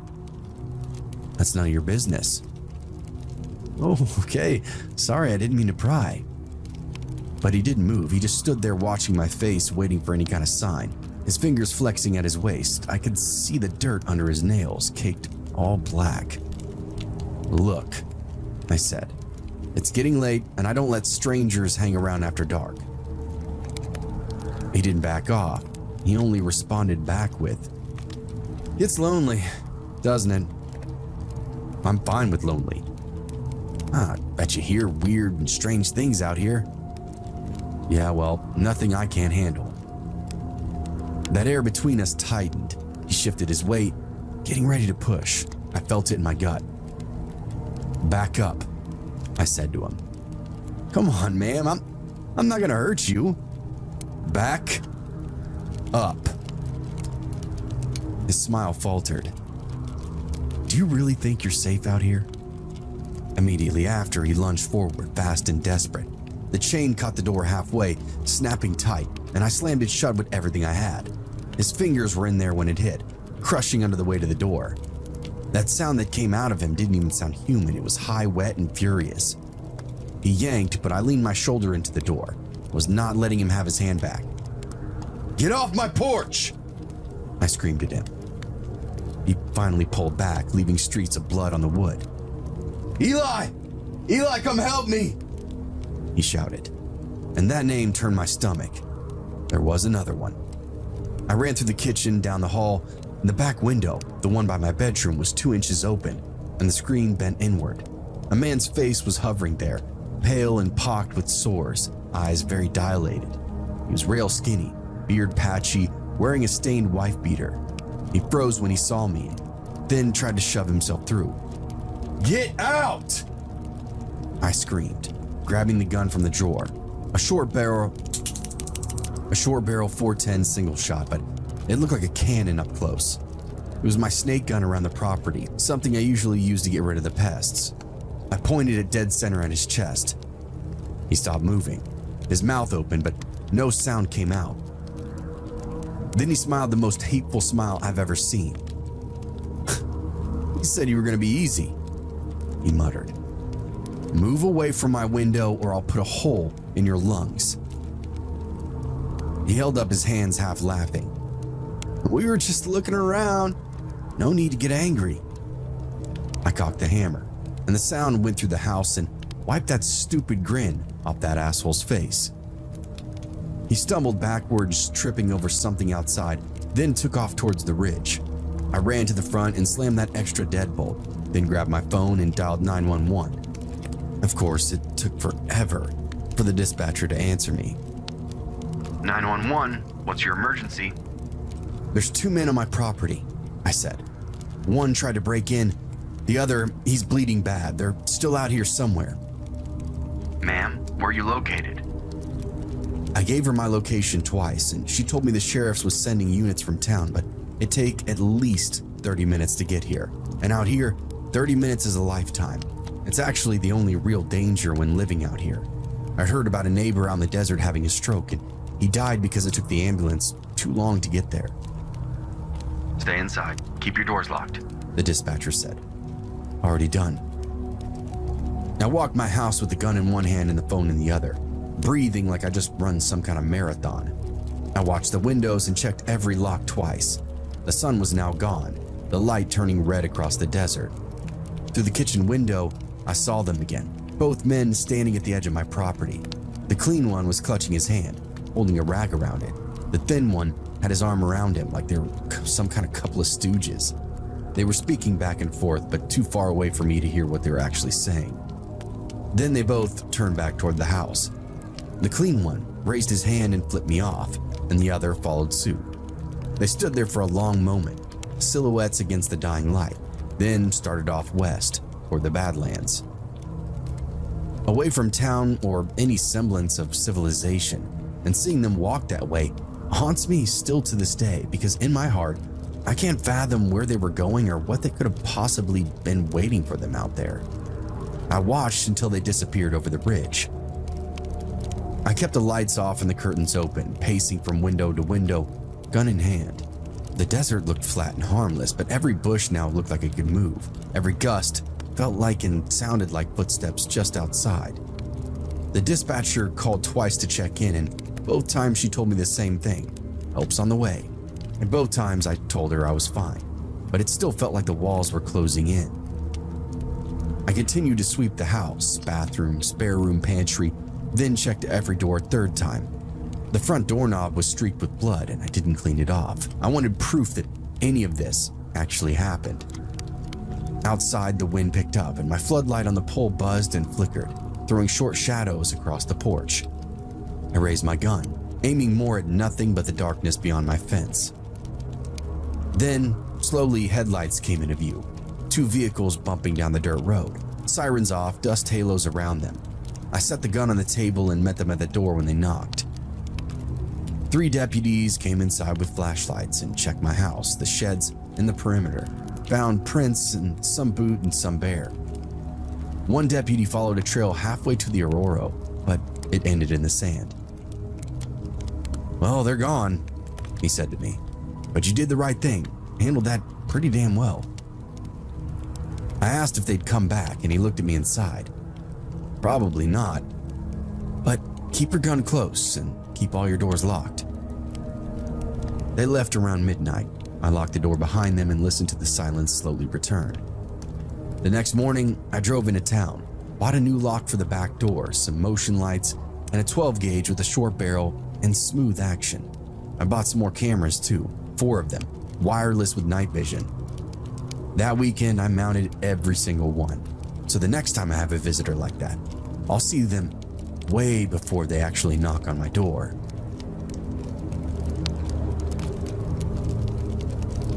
We'd been living out of the van for 3 weeks when we found the river and the bluffs. Utah goes on forever if you know where to look. We followed a rutted 2-track past a gate that didn't lock and drifted down into a basin of red rock and cottonwoods. It was truly a beautiful, secluded stretch of desert.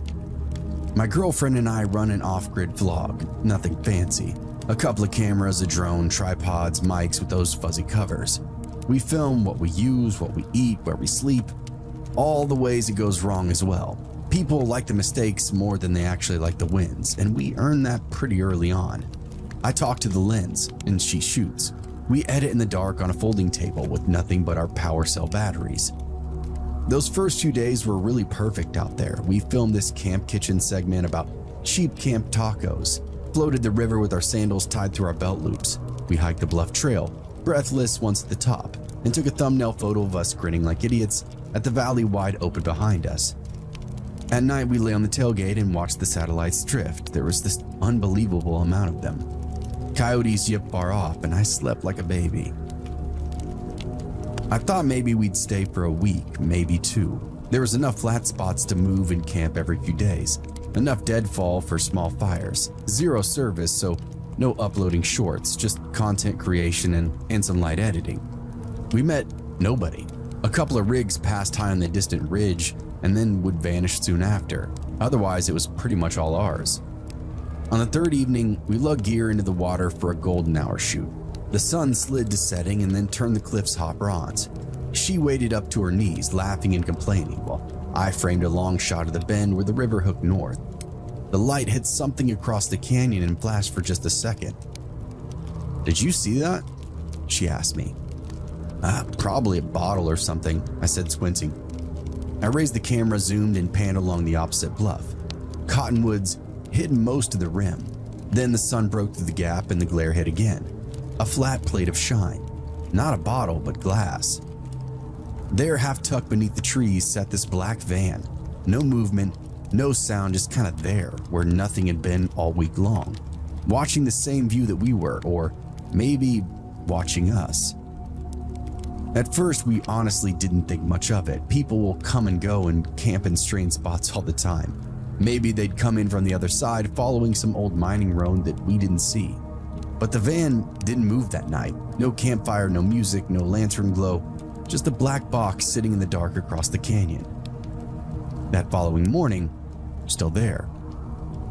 "Creepy," she muttered, zooming in with the telephoto. "No plates, no windows either. That's really weird." "It has to be one of those converted rigs," I said.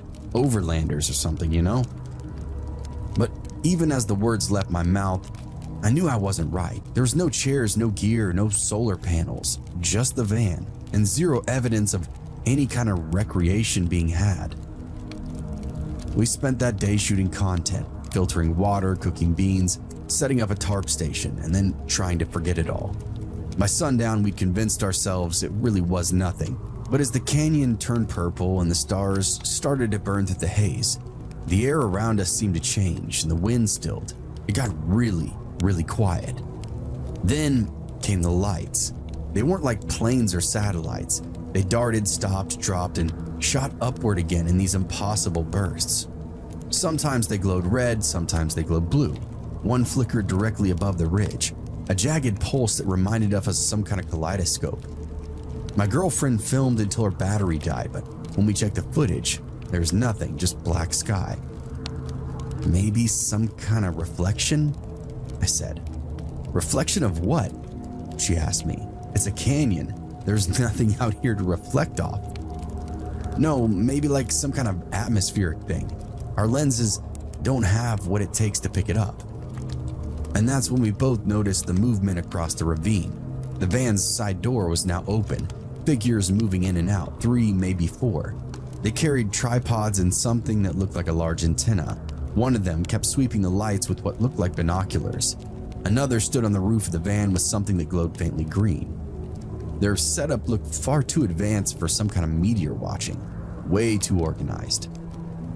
I raised my flashlight and clicked it twice, a friendly signal. Got nothing back. They didn't react. They didn't even look our way. Hey! I yelled across the gap, my voice echoing off the stone. The figure on the roof froze, and just for a second, they turned away, stepping down from the van. We went back inside the tent not long after, and neither of us could really sleep. The air was heavy, like right before a storm. Every time I close my eyes, I see those lights again, jerking, twitching, zigzagging across the sky like fireflies out on a wire. Around 3 a.m., I woke up to the sound of a low hum. It wasn't close, but steady and mechanical. I unzipped the flap, and the van's headlights were on now, dimmed and pointed toward the sky. Those strange lights were back, more of them, scattered and moving a lot faster. My girlfriend sat up beside me, whispering, "Oh my God, they're right above us." And they were everywhere. I watched one of the men across the canyon raise up his equipment, and that hum quickly grew louder. The air felt staticky, hair rising even, and then just as suddenly everything kind of blinked out. The hum, the lights, the motion, gone. And that van went dark again. They hauled their stuff back into the van and went back to being quiet. We slept at dawn, woke late, and found it parked in the exact same spot. No visible equipment, no people, no nothing. It went on like that for 3 more nights. Every evening around 10, the sky erupted with that strange activity. Every morning, silence and emptiness. And our cameras never caught a thing. No lights, nothing but blank footage. Phones, GoPros, even the drone, all completely useless. It was as if the phenomenon wasn't happening at all, except that we were seeing it, clear as day, but only with our eyes. We started rationing the food and water early on just in case. I wanted to leave, but she said nobody's gonna believe us if we don't get some kind of proof. So we stayed. Maybe there's some kind of meteorologist, I offered, studying something rare, like ball lightning. She stared at me like I was full of shit, and maybe I was. I didn't argue. I started keeping the hatchet beside the sleeping bags, and I noticed her phone was always in her pocket now. The final night we were out there was probably the worst. The lights appeared earlier, just after sunset, flickering right above the ridge. The van's side door was wide open, silhouettes pacing in the glow of red headlamps. The hum was deeper this time, vibrating through the ground like the bass of an approaching train. I stepped out with the camera anyway. "This is night 4, I whispered, trying to keep my hand steady. The van's active again, unknown equipment, 3 subjects, maybe 4, tracking lights in the sky. Can't explain the silence out here. There's no wind, there's no animals, nothing." Behind me, my girlfriend whispered, "They're looking this way." And they were. Every single head turned toward us in this perfect unison, red lamps blinking like eyes. One of them raised something, binoculars or a scope, and a moment later, our tent lights flickered and died. The air snapped cold. The camera shut off in my hand. It was like we had been hit with some kind of EMP blast. We didn't speak again until morning, and when the sun came up, the van still hadn't moved, and there was again no sign of those people. That's when we made the decision to cross the canyon that night and see for ourselves what was going on inside that van. It took nearly 45 minutes to cross. The bluff walls were like ribs around the basin. and every sound that we made, every scrape, every breath, seemed to echo on and on. We didn't talk, we didn't really need to. All that mattered was finding out who these people were and what they were doing out here. When we finally crested the other side, the van sat about 50 yards off. Its headlights were dead, windows blacked out. Up close, it didn't look new. It was dented, rust bleeding through the paint near the door handles. There's still no sound and still no movement. We crouched behind this boulder, and my girlfriend whispered over to me, "Maybe they left?" I was about to agree, but the van's door slid open with that loud shunk. A flashlight hit us full in the face. "Stop right there," a man barked. His voice was raspy. I froze, hands instinctively going up. He stepped closer, the beam shaking in his grip. The light caught his face for just a second. Stringy mullet, missing teeth, red-rimmed eyes. Tattoos climbed up his neck like veins, faded and ugly. He held a rifle, pointed at the ground, but angled it enough that one wrong move would make it level. Hey, we're just, I started, but he cut me off. "You shouldn't be here. Turn around now." Behind him, the other figures moved, loading up equipment into the van. Tripods, long cases, coiled cables that glittered silver in the light. None of them spoke or even looked at us. "Look, we just wanted to know what you were..." He stepped to us again, jabbing the barrel in my chest. "This ain't none of your business, boy. You get back to your side before you make it fatal." My girlfriend whispered that we were leaving. The man backed up without lowering the gun. "Good, do that." He turned and shouted something to the others, words I didn't quite catch, then climbed in the driver's seat. The van roared to life, yellow cones of the headlights hitting us in the face, and for a second, the glare was completely blinding. When my vision cleared, I saw them, 3 silhouettes in the cab, all facing forward, motionless as mannequins. They reversed, spun out onto the dirt road, and drove off without a word. The hum was gone. The lights in the sky were gone too, just black emptiness above us, and the sound of the van slowly fading off into the desert. We stood there for a long time, I think too shocked to move or do anything. And when we finally made it back to camp, dawn was breaking, washing the canyon in that weak pink light. Everything felt strange, the tent, the gear, even the river now to us. We packed up in silence, loaded the truck, and left before the sun even touched the ridges. Around a week later, I went through every file, every clip. All of our footage from those nights was either black or corrupted. No lights, no van, not even our own voices. Absolutely no trace of that night exists, outside of the ones in our memories.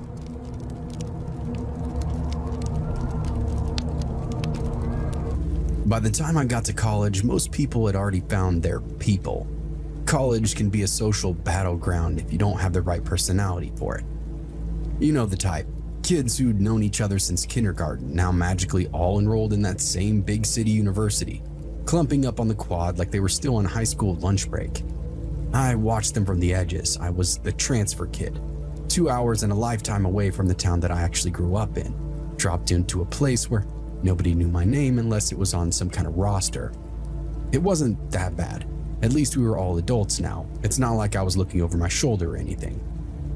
In real life, I was just quiet, not shy exactly, just kind of late to everything. Late to the parties, late to the study groups, late to know about the inside jokes.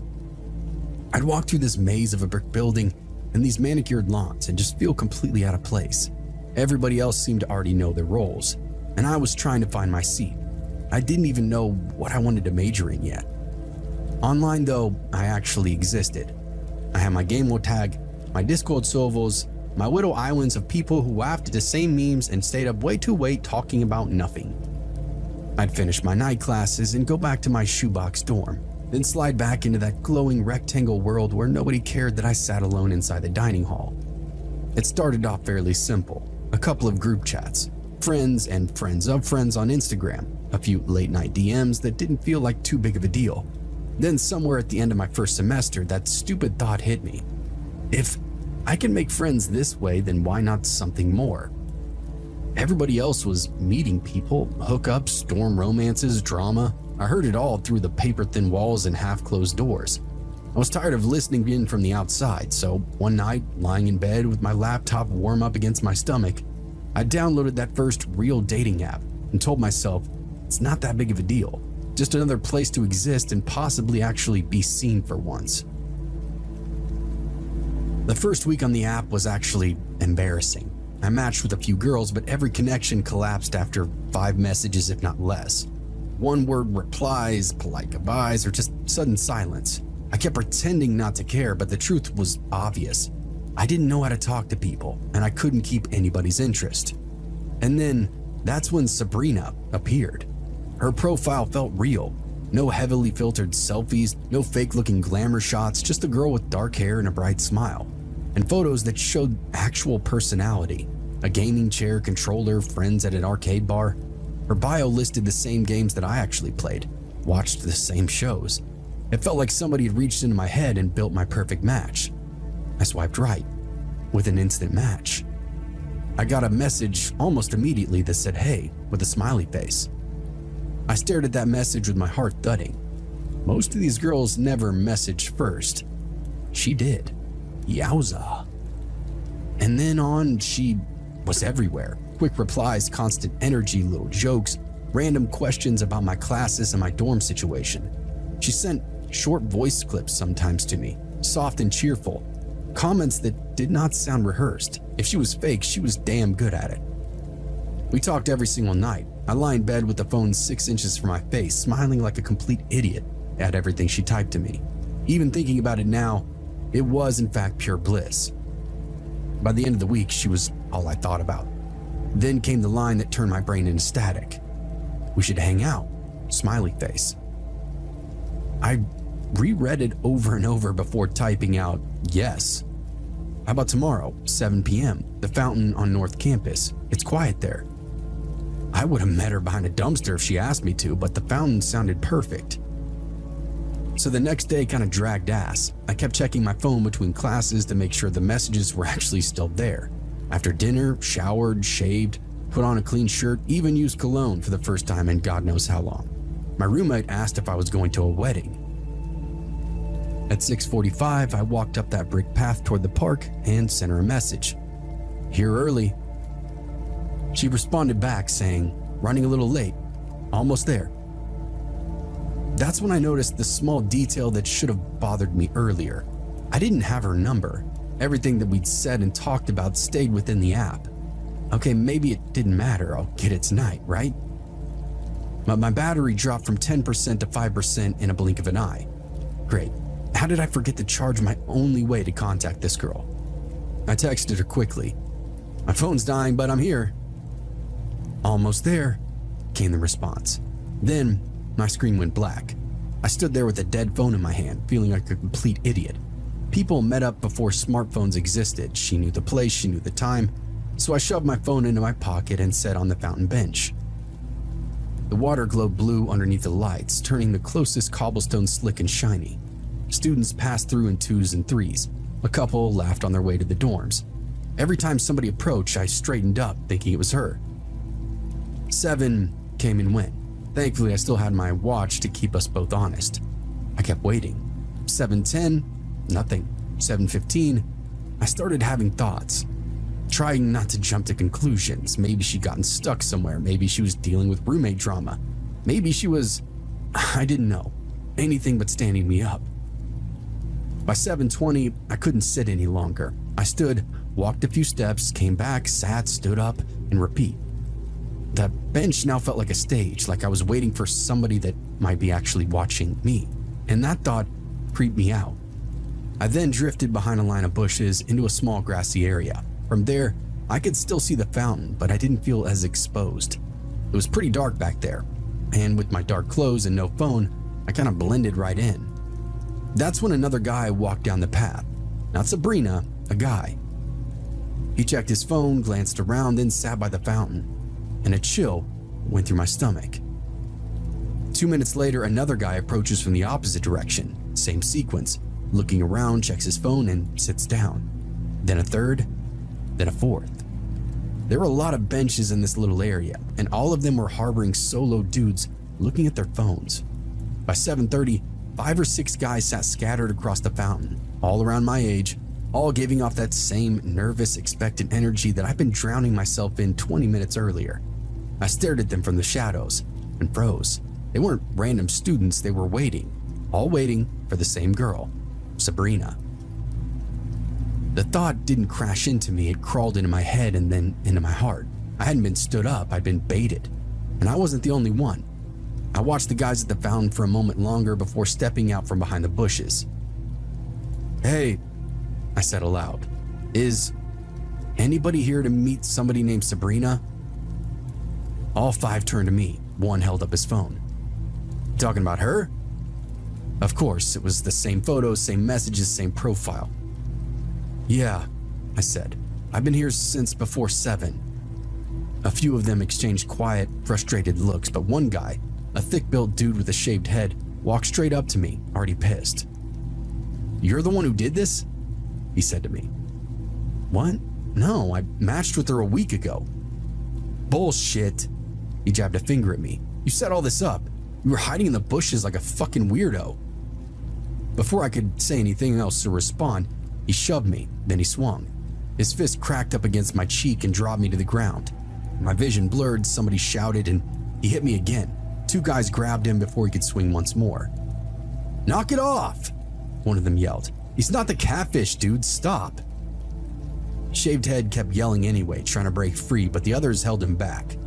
I stayed down for a few seconds, steadying my breathing, seeing if he broke my jaw. Then one of the quieter guys pointed toward the path. "Who's that?" We all looked over. A 6th guy stood several yards away, partially in the shadows, hood up, phone raised, recording us. He hadn't stepped in, he hadn't reacted, he was just filming. One of them called out and asked why he was recording us. The hooded guy lowered his phone slightly, enough for us to see his face. He wasn't confused or startled. He looked absolutely entertained. "What a bunch of losers," he said. "Pussy-ass virgins." Then he turned around and sprinted down the walkway. One of the guys chased after him for a few steps, but stopped once he cut around a corner and disappeared off into the dark.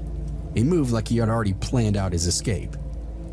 Nobody spoke right away. I guess we didn't really need to. We all understood everything that was happening at the same time. Sabrina wasn't real.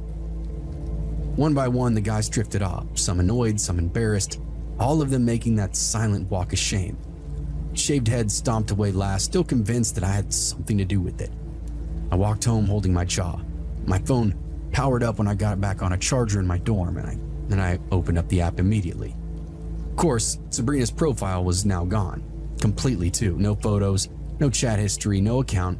It was like that entire conversation had been wiped clean the moment he got what he wanted.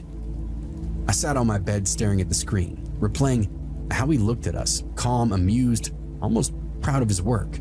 He'd been standing there with us the whole time, hiding in plain sight, waiting to see how we'd react, and the truth was revealed. Sometimes I think back about the way he said that word to us, that we were losers, like we weren't people, just material, like we were a project that he was working on. We didn't contact each other after that, just kind of walked away and cut our losses. We knew we took an L, so I guess why salt the wound even more?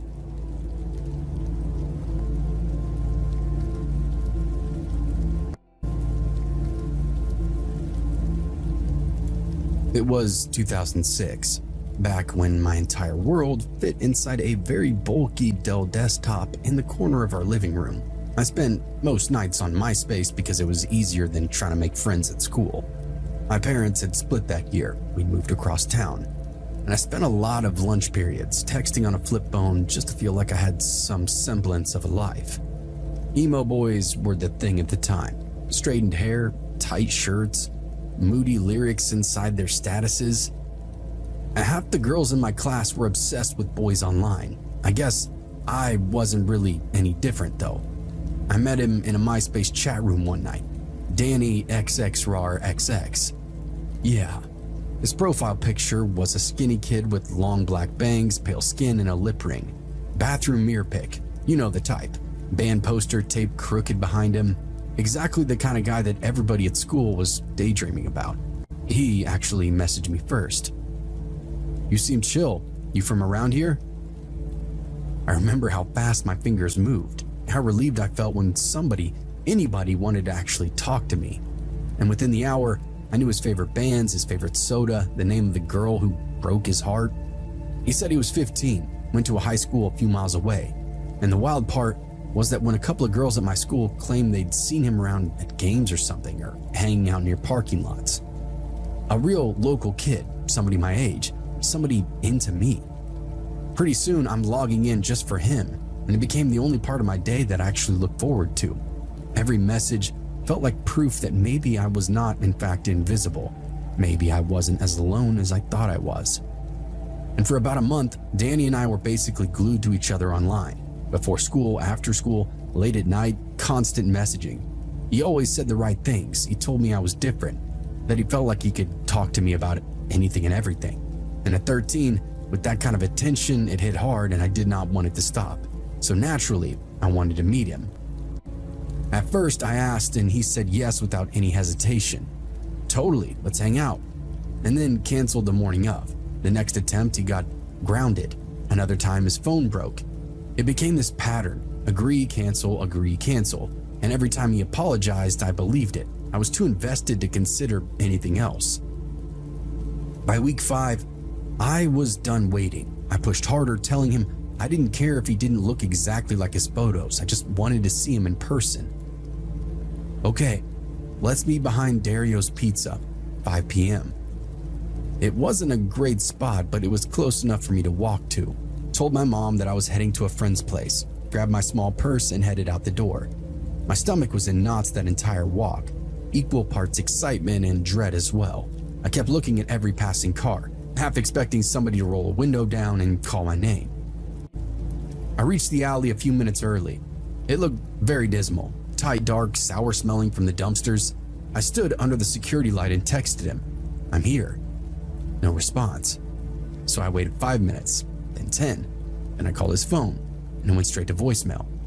I paced back and forth, checking both ends of the alley, telling myself he was probably sneaking out or stalling for some kind of dramatic entrance. And then I heard a vibration. Not my phone, but another one. The buzzing came from around the corner where the alley hooked behind the next building. I frowned and took out my phone and called his number again. The buzzing repeated, same rhythm, same timing, and a cold rush then hit my chest. I followed the sound slowly at first, then faster as the certainty grew in my stomach. I turned the corner and froze. A boy stood there, slouched up against a brick wall. Not Danny, not even close. He was pudgy, maybe a year or two older than me, with long greasy hair that covered half his face. He wore these faded black jeans and a hoodie that was riddled with safety pins. He held a phone in his hand. The screen lit up with an incoming call. Aubrey. My calls. He looked at me like he'd been caught doing something. "Hey," he said. His voice was low, really shy. "It's me, Danny." I shook my head. No, you're not him." Pushed his hair behind his ear like that might help the situation. I didn't get ready today, okay? I know I look different." "You're not the same person at all," I said. "That's not you." He took a small step toward me. "It is me, I swear. I used to be thinner." I backed away, straight into somebody standing behind me. I gasped and spun around, but the second boy was already on top of me. Same clothes, same build, same filthy hair, older though, taller. He grabbed my waist and pulled me into him. "Oh," he said, laughing softly. "She's tiny." I tried to pull away, but his grip tightened. The first boy moved in front of me, blocking the view of the alley. They didn't look threatening in the movie villain sense, but they looked like kids who spent too much time online. But the way they crowded me left me no doubt. They knew exactly what they were doing. I felt them squeeze my chest and then my hips. "Relax," the first one said. "You said you wanted to hang out." "No," I said louder. "Let me go." "You talk big." The second boy breathed in my hair. "Don't pretend you didn't." I shoved the first one, but he grabbed my wrist. His hand was sweaty, shaky, like he was nervous and excited at the same time. "Don't freak out," he said. "We're being cool. We just want to move." I snapped and tried to wriggle free. He didn't. The second boy pressed closer, his hands moving up my sides. "Please stop," I said, my voice cracked. "That's not fair," the first boy said. "You said stuff, you can't just..." And that was it. Something in my brain flipped from scared to just done. I jerked my arm backward, ripping it from his hand, and slammed my shoulder into his chest. He stumbled, lost his balance, and the second boy lunged out to grab me, but only snagged my hoodie by the sleeve. The seam tore as I twisted, forcing myself out into the open stretch of that alley. They shouted behind me, overlapping each other, yelling at me to wait, "Come back, you promised." I didn't look back. I ran full sprint down the alley, toward the yellow glow of the pizza place's sign, towards people, noise, anything but them.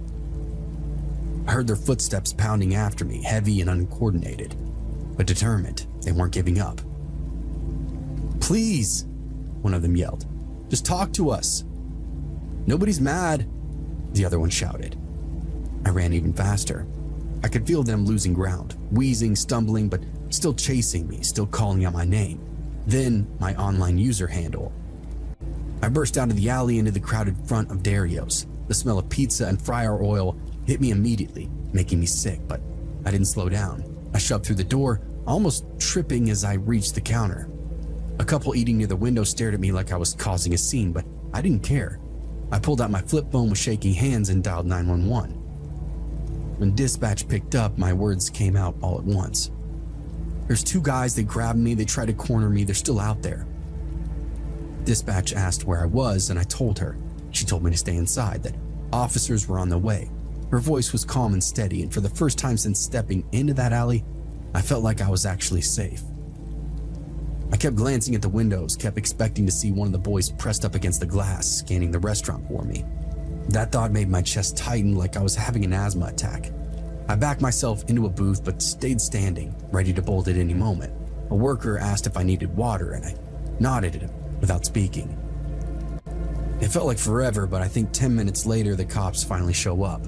Two officers come inside to talk to me, while another went around the back. I gave them everything I had, what the boys looked like, what they said, where I'd been standing when they grabbed me. My hands wouldn't stop trembling, no matter how hard I tried to steady them. A radio crackled on one of the officers' shoulder, and a voice said, "We've got them. Far into the alley, both matching the description, trying to avoid us." I don't know what that felt like in the moment. Relief, I guess, but also this strange numbness, like my brain had flipped a switch to tone down my anxiety. The officers asked if I wanted to press charges, and I didn't hesitate. "Yeah," I said, "absolutely." They took my mom's number next, and that was the part I dreaded the most. What she'd say when she found out I'd been sneaking around to meet boys from the internet. But when she arrived, she didn't yell, just wrapped her arms around me and asked if I was okay, if I was hurt. The officers brought me back out so I could identify the boys. I stayed behind the patrol car door, but I could see them clearly, both red-faced, sweating and out of breath. The greasy hair, the safety pin hoodie, the older one rubbing his hands together nervously. They wouldn't look at me, but kept glancing at each other, confused and irritated, like they couldn't understand why I reacted the way I did. Seeing them like that, pathetic and cornered, should have made me feel better, but it didn't. This really all happened to me. The police walked them to the cruiser, hands cupped behind their backs, one mumbling something under his breath, maybe an apology or some kind of excuse. I didn't care. I kept my eyes on the pavement. After that night, I deleted my MySpace, deleted AIM, stopped signing into any kind of chat rooms, ever. I didn't trust screens anymore, not when I knew firsthand how easily somebody could slide through them, pretending to be who they thought you wanted them to be. It's strange thinking back on it now. I was 13, I thought I was talking to my dream boy, but I was really talking to a stranger with greasy hair and a stolen photo, waiting for the right moment to lure me into a dark place. People always say the internet was simpler back then, but it wasn't. Not for me.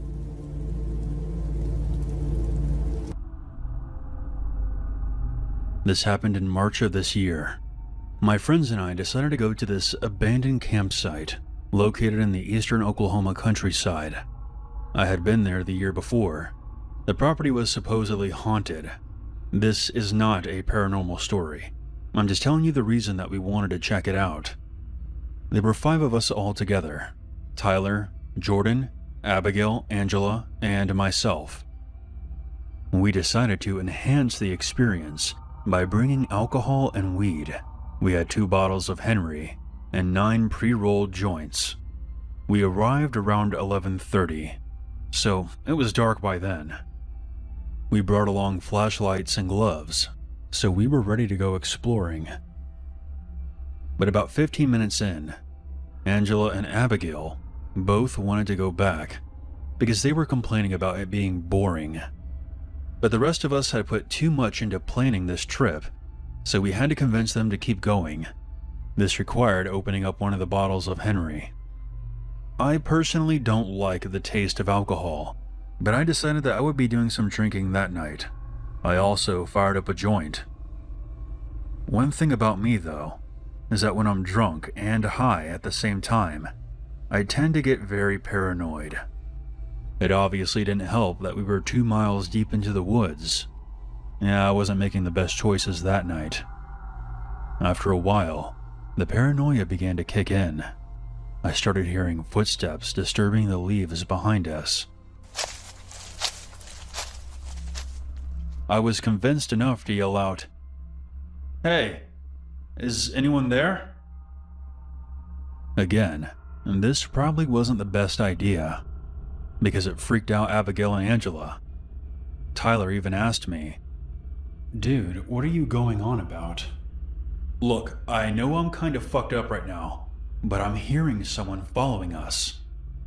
"It's probably just an animal, dumbass. How stoned are you?" We kept going, but I continued to hear what I thought were footsteps behind us. The thought of it being an animal didn't make me feel any better. I've never seen a black bear in the wild, but I was pretty sure they were native to this area of Oklahoma. We got to the campsite soon after. We sat at a wooden table to rest after walking 5 miles in the dark. It was around 2:50 a.m. at this point, and we decided to start partying. Let's stop here for a moment and take stock of the situation. A bunch of young adults smoking and drinking in the dead of night on a deserted campground in the middle of the vast Oklahoma forest. There were several rumors as to why this place had shut down. Some say that one of the camp counselors lost his mind and murdered several children with a fire axe. Of course, there is no evidence that this actually ever happened. My guess is this place shut down because of financial reasons. It was now just a collection of abandoned cabins and a rec hall with a caved-in roof. We were definitely being loud as hell. When I drink, the alcohol runs right through me, so I have to relieve myself multiple times. I told the gang that I had to piss and went to go find a tree. I decided to walk further away from the group until they were out of sight. I wanted to avoid any pranks they would pull on me while I was doing my business. When I was midstream, I heard a twig snap about 15 feet behind me. I didn't think it was one of my friends, since the noise was in the opposite direction they were in. I pulled out my phone, turned on the flashlight, and nearly shat my pants at what I saw. Standing about 15 feet away, I saw 4 hooded figures among the trees. I zipped up my damn pants before my stream was even finished and started running back toward the group. "Guys, we need to leave here now. We aren't alone out here." They must have thought I was pranking them until they saw that I was running. They all got up and started sprinting. I heard more footsteps behind us and all around us. I genuinely thought that I was about to die. We were so deep in the woods that no one would hear us scream if we were slaughtered. None of us were thinking straight because of the recreational influence. Angela fell, and I guess no one else noticed except for me. I quickly turned to help her. Once I got her back on her feet, we couldn't tell where the rest of the group went. The moonlight was barely helping, and I didn't want to turn on my flashlight and give away our position. Angela was a mess at this point, crying and freaking out, so I had to try to calm her down and keep moving, even though I felt like I was having a panic attack myself. We kept going until we saw what looked like an old shed. I devised a plan to use the shed as cover while I called the others on my phone. Once we made our way inside, we stopped hearing the footsteps, so I thought we had lost them. The shed was actually a cabin with 3 rooms and a hallway. Once we got to the entrance, we were bombarded by a putrid smell. It damn near made me throw up all the Henry I had earlier. Angela, however, couldn't hold back and vomited right away. I tried calling Tyler and Jordan, but it just went straight to voicemail. I didn't have Abigail's number, and Angela couldn't help since her phone was dead. The smell was becoming unbearable, and I had a feeling I knew what it was. I left the entrance and made my way further inside. There was nothing of interest in the first 2 rooms, but the third I arrived at was where the stench was coming from. My heart was in my throat as I opened the door. I shined my light inside and was met with the most disturbing thing I think I've ever seen in my life. I know that a lot of you aren't going to believe me, but I'm going to tell you what I saw. At first, I was stunned when I saw a face on the floor staring up at me. It was only when I panned to my light that I realized that the head wasn't connected to anything. Leaning up against the wall were 2 torsos. There is something else that was there that I just can't bring myself to tell you. I like to think that I just imagined it, but I know it was there. I had to stay sharp if we were going to escape. I looked at the maps on my phone and saw that we were still 2 miles away from any roads. Angela was still bawling her eyes out, crying about how she didn't want to die. Honestly, I thought it was likely that we would end up dying that night. We heard the footsteps racing toward the cabin outside. I grabbed Angela and told her, "If you don't want to die, we have to run, and don't look back." I planned on running in the opposite direction of the road, while Angela made for the road. I would hide somewhere until whoever was following us passed us. Then I would eventually come out and head for the road. I took off, yelling to get their attention. I should mention that I'm in pretty good shape, since I used to play sports in school, so I was capable of running long distances.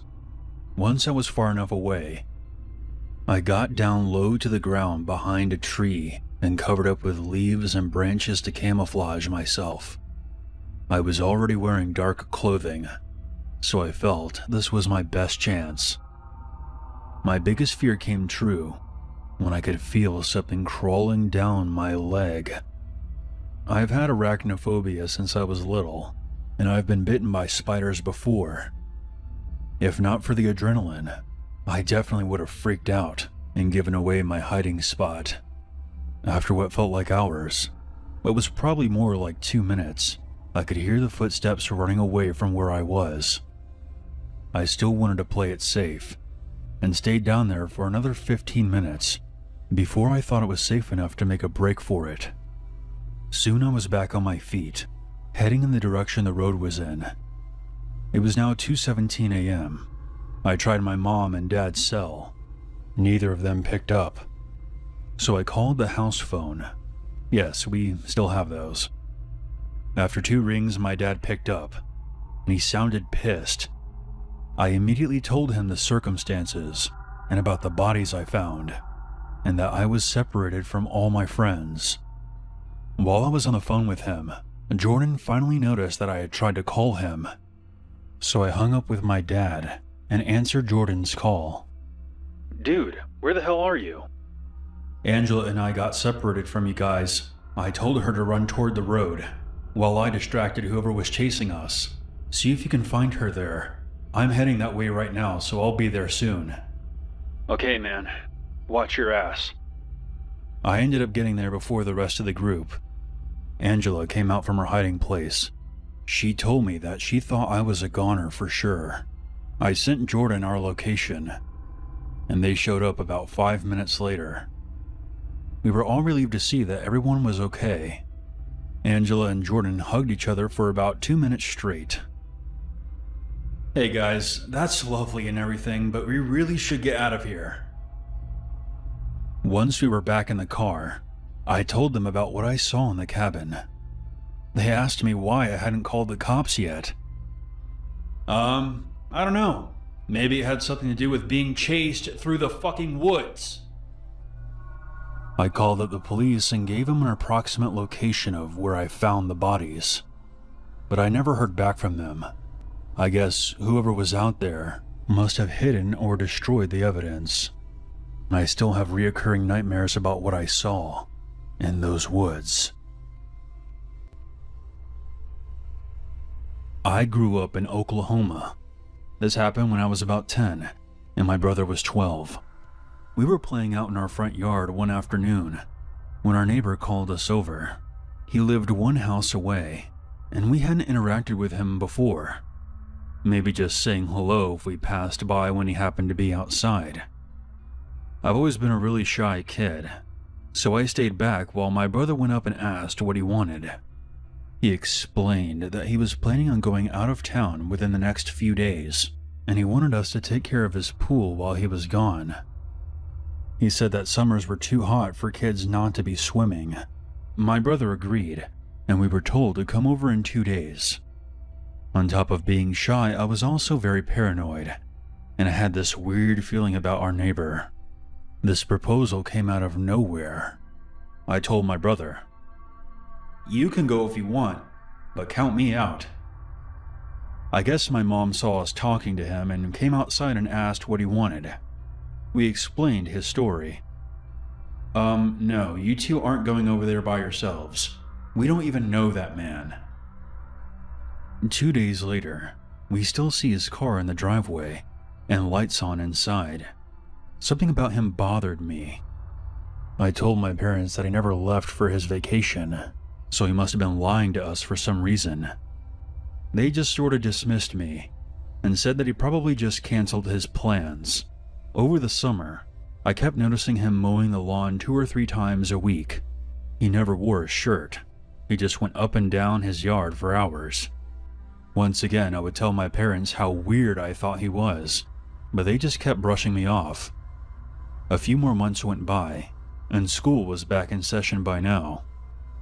I noticed him sitting outside his front porch every day the school bus drove by, and he would just watch us all get off, with this blank, unmoving expression.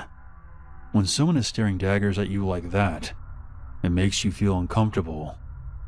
Eventually, my parents decided to install a pool of our own. We had been asking for one for several years. They had to remove a large portion of our fence to get equipment into our backyard. It was one of those above-ground pools you had to anchor, but the ground here can be very rocky, and it took much longer to dig than expected. With the fence gone, our weird neighbor could now see directly into our backyard. I sometimes saw him watching from one of his windows. By the time the pool was completed, it was warm enough to go swimming. I headed outside in my swimsuit, with my clothes over the top. I immediately saw our neighbor staring at me, and decided to swim with my clothes on instead. Over time, I picked up on something. My neighbor wouldn't watch my brother and his friends, only me. The fence was eventually rebuilt, which I was glad. One day I was happily swimming in our backyard when my dad comes up to me. "Hey son, I need to talk to you for a second." I get out and I sit with him. "Son, I have to say that I'm sorry. Your mom and I get really busy, and sometimes we just forget to listen, and that's not right. I'm glad you trusted your instincts. It turns out our neighbor was a very bad man." He didn't go into too much detail since I was still young, but on the school bus, some of the kids were talking. Our creepy neighbor had invited another girl from down the street to come swim in his pool. He brought her inside his house and started taking photos of her in her swimsuit, and then let her outside and told her that she needed sunscreen and would apply it for her. You get the idea. The girl's older sister came looking for her. She knew that her sister had gone inside, but he slammed the door in her face. So she ran home to tell her parents. The police were called, and he was arrested. His computer was filled with photos of children from around the area. Pictures of me could have been on it. They also found an alarming amount of CP. What still bothers me to this day is that his wife stayed by his side. Mind you, they had children who were toddlers at the time. He was convicted, but has since been released and is now back with his family. We eventually moved away for a different reason, but I can't imagine ever having to look at that man ever again.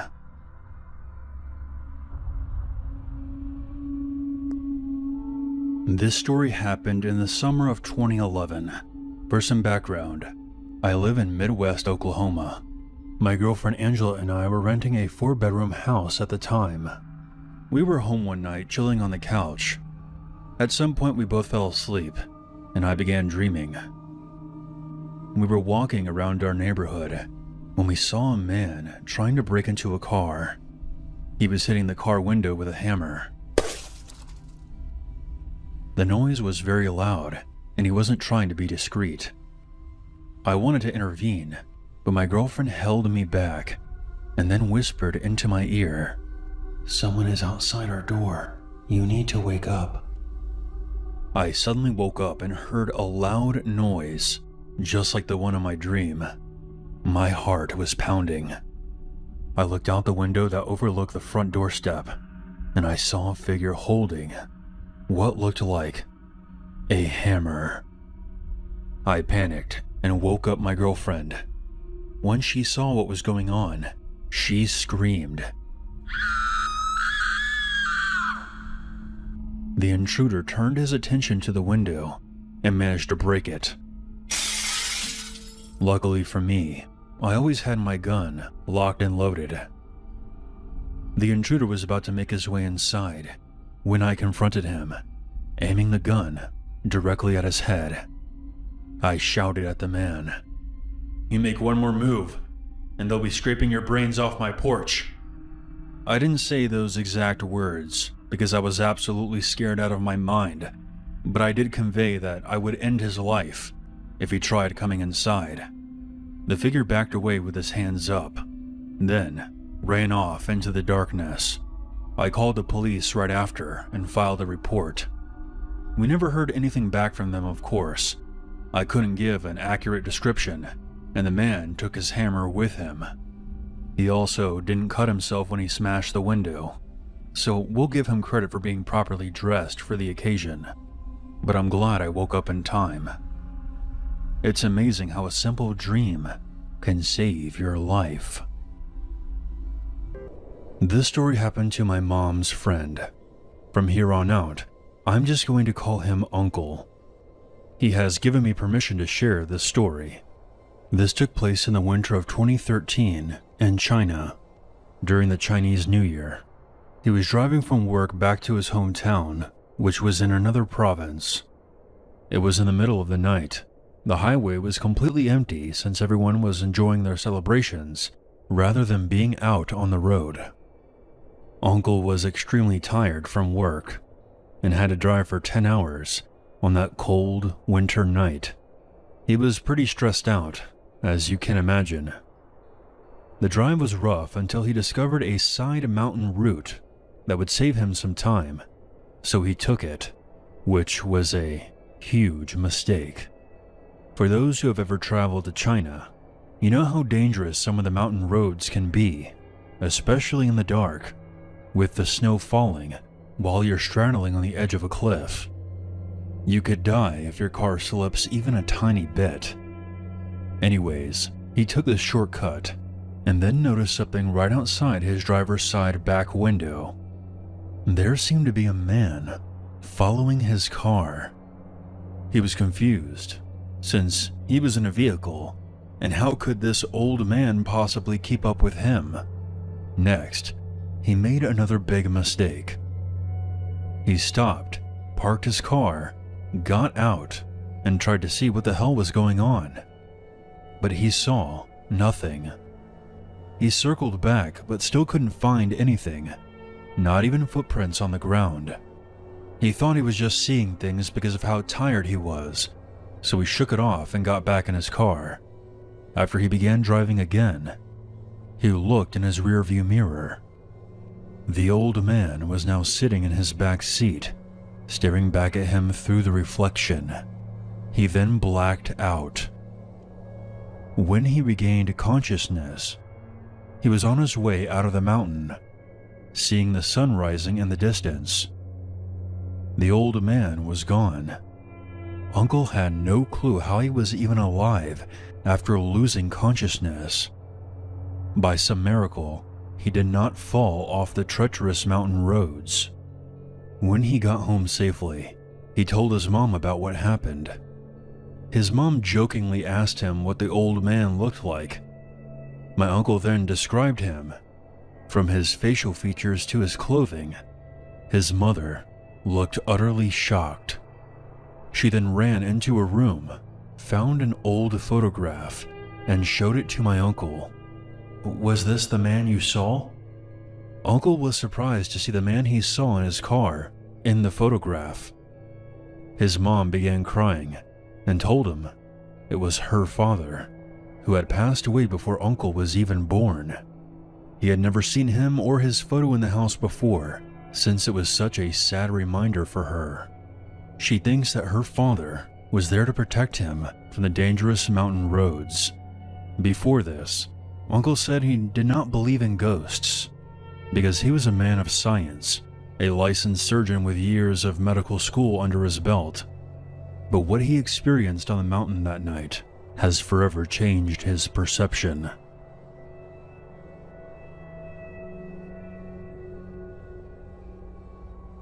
I'm a 20-year-old woman, and this event occurred 4 years ago, when I was around 16.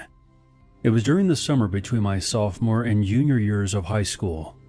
I've encountered several unsettling situations living in West Virginia, but this remains one of the most disturbing. I'll recount the events as accurately as I can. This happened in Cherry River, just before it flows into Nicholas County. My friend and I drove separately and met at a pull-off along the main road to do some fishing.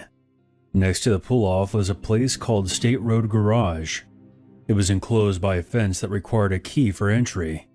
At the time, I didn't know its purpose, but later research revealed that it belongs to the West Virginia Department of Transportation. To the left of the building is a short trail that led down to the river. That evening, the garage appeared to be deserted, with no cars or workers in sight. The only vehicle we noticed was a weathered pickup truck, possibly an old Silverado, with a camper shell on the back. I can vividly recall the 3 deadbolt locks securing the camper shell to the frame, and 2 very unsettling individuals sitting in the front. The truck was parked far into the trail's entrance, on rough terrain, while we parked by the main road. We didn't want to risk getting stuck. This immediately put me on edge, as I've been watching true crime and scary stories on YouTube since I was 11. This scene felt like the opening of a horror story. From what I recall, the truck's occupants were a disheveled blonde woman who appeared worn down and possibly missing teeth, and a greasy, long-haired man in a wife beater. Crackheads are never able to hide their addiction that well. As we passed their truck on the way to the river, they locked eyes with us, staring intently. My friend seemed less concerned than I was. I tend to be a bit paranoid naturally. Strange characters are common to our area. Most of them are harmless, but I never let my guard down. My friend mentioned that she should call her boyfriend, who lived 20 minutes away, if anything happened, though I wasn't sure how that would help in the moment. We began fishing, and my friend caught a rock bass. Not long after, we heard footsteps and looked up to see the woman from the truck approaching the riverbank. She looked rough. She may have been an attractive woman once upon a time, but the prolonged drug use had taken its toll. Her teeth were severely damaged, giving her jaw that sunken appearance, and her skin resembled a crumpled up paper bag. She was holding a red Kodak camera. When she got to the riverbank, she asked, "Can you tell me your first and last name and ages?" She then told us that she was taking photos for a newspaper. My alarm bells were going off big time. My friend and I had made plenty of poor decisions in our teens, but I was always weary of strangers, especially in this context. But I panicked and gave my first name, but lied about my age, subtracting just 1 year. A pointless fib that wouldn't have mattered if our details were being collected. I didn't give my last name, and I can't recall what my friend said. The woman then asked, "Can I take your picture?" Despite my unease, I was a people pleaser and reluctantly agreed. She snapped our photo and started back toward her truck, tripping on the rocks as she went. My friend and I stifled giggles at the odd encounter. A short time later, my friend's fishing line broke, and we headed back to our cars. To my frustration, halfway back she told me that she had forgotten her tackle box by the river. Every instinct screamed not to go back, but I knew it wasn't a good idea for her to go back alone, so I reluctantly followed her back down to the riverbank. On our way back, we encountered the man from the truck. He reeked like he had been bathing in a shit bath. "Have y'all seen my girlfriend?" This question was odd. They had been together in the truck before the woman approached us. This felt like a setup, straight out of a human trafficking scenario. Alarmed, we told him, "Yeah, she went that way," pointing in the opposite direction of our fishing spot. He nodded and wandered off. I urged my friend to leave, baffled by her insistence that everything was fine. I was on high alert, half expecting the couple to charge at us with weapons. I scanned the area, noting that the rocks along the river could be used as potential defense and planning escape routes. The silence that set in was eerie. Maybe they left, or maybe they were waiting. About 10 minutes later, a blood-chilling scream echoed from upriver. It sounded like the woman from the truck. Terrified, we bolted into the forest, away from the river, and through the dense thicket. There was no trail, just a patch of trees parallel to the main path. The scream seemed to come from near the trail's entrance, so we couldn't risk heading that way. We came out of the tree line along the main road, downstream from our cars, and we sprinted to them. We tossed our tangled up fishing gear inside and locked our doors. As we caught our breath, we see the couple rushing back to their truck. I was honestly surprised to see that the woman was still alive. They glared at us before hopping into their truck and speeding off. My friend and I sat there and tried to process the whole ordeal, watching the road in shock. Minutes later, the old Silverado flew past us again, heading in the opposite direction. The woman was leaning out of the passenger window with her camera, and she snapped another picture of us. My friend pulled out behind them, and so did I, and we followed her. My friend recorded herself reciting the license plate number to remember it. The truck veered into back roads and eventually lost us. We drove to my grandmother's house nearby and told her everything. She agreed that we should call the police. An officer eventually came and took our statements, but I worried he didn't take us seriously. He said he would run the license plate, but we never heard back. I've always wondered who those people were and what they had planned. Somewhere, there may be some photos of my friend and I, awkwardly holding our fishing poles, possibly labeled with our names and ages, pinned to a corkboard in a dark room. It was about a year after this happened that the Donald Ray Lands and the Jean K. Whitefeather case became headline news around here. They were a couple who adopted 5 black children from a Minnesota shelter and forced them into labor as slaves on their property. The couple that we encountered were not them, but it does make me wonder what could have happened to us that day. The woman screaming could have been a ruse to get us somewhere so they could force us into the back of that Silverado. Our parents might have never known our fate, which still bothers me to think about. I've searched local news websites and online articles, but I found nothing about the couple we encountered that day.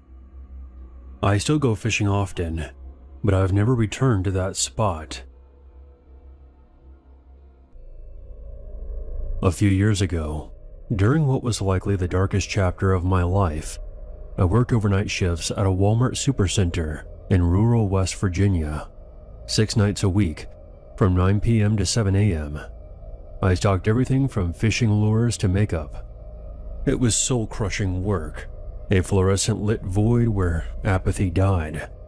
Let's be real, Walmart already has a creepy undercurrent to it, but this 24-hour outpost amplified it. In the dead of night, it drew a parade of locals, meth heads and opioid zombies, wandering the aisles, scavenging for forgotten deals. No security guards patrolled, and I would later learn that most of the cameras, especially those in the parking lot, had been glitchy for months, if not years. As one of the few young women who worked on the overnight crew, I attracted plenty of unwanted attention. But the standout was this guy who materialized every time I stepped out for a smoke break, no matter the hour, 2 a.m., 4 a.m., 6 a.m. He would round the corner within seconds, launching into chatter like we had planned it or something. It really didn't matter which of the entrances I used. He was always there. At first, I figured that he was an employee who also would be hanging around a dingy box store in the witching hours. Most of us smoked during our 2 15-minute breaks, so the coincidence seemed plausible. But this wasn't the case. He didn't work there. He would just mimic the overnight uniform by wearing dark blue t-shirts. I quit going out alone, sticking to breaks with guy friends from the crew, including one that I had known since middle school. But even that didn't faze him, and it turned into an inside joke across the store.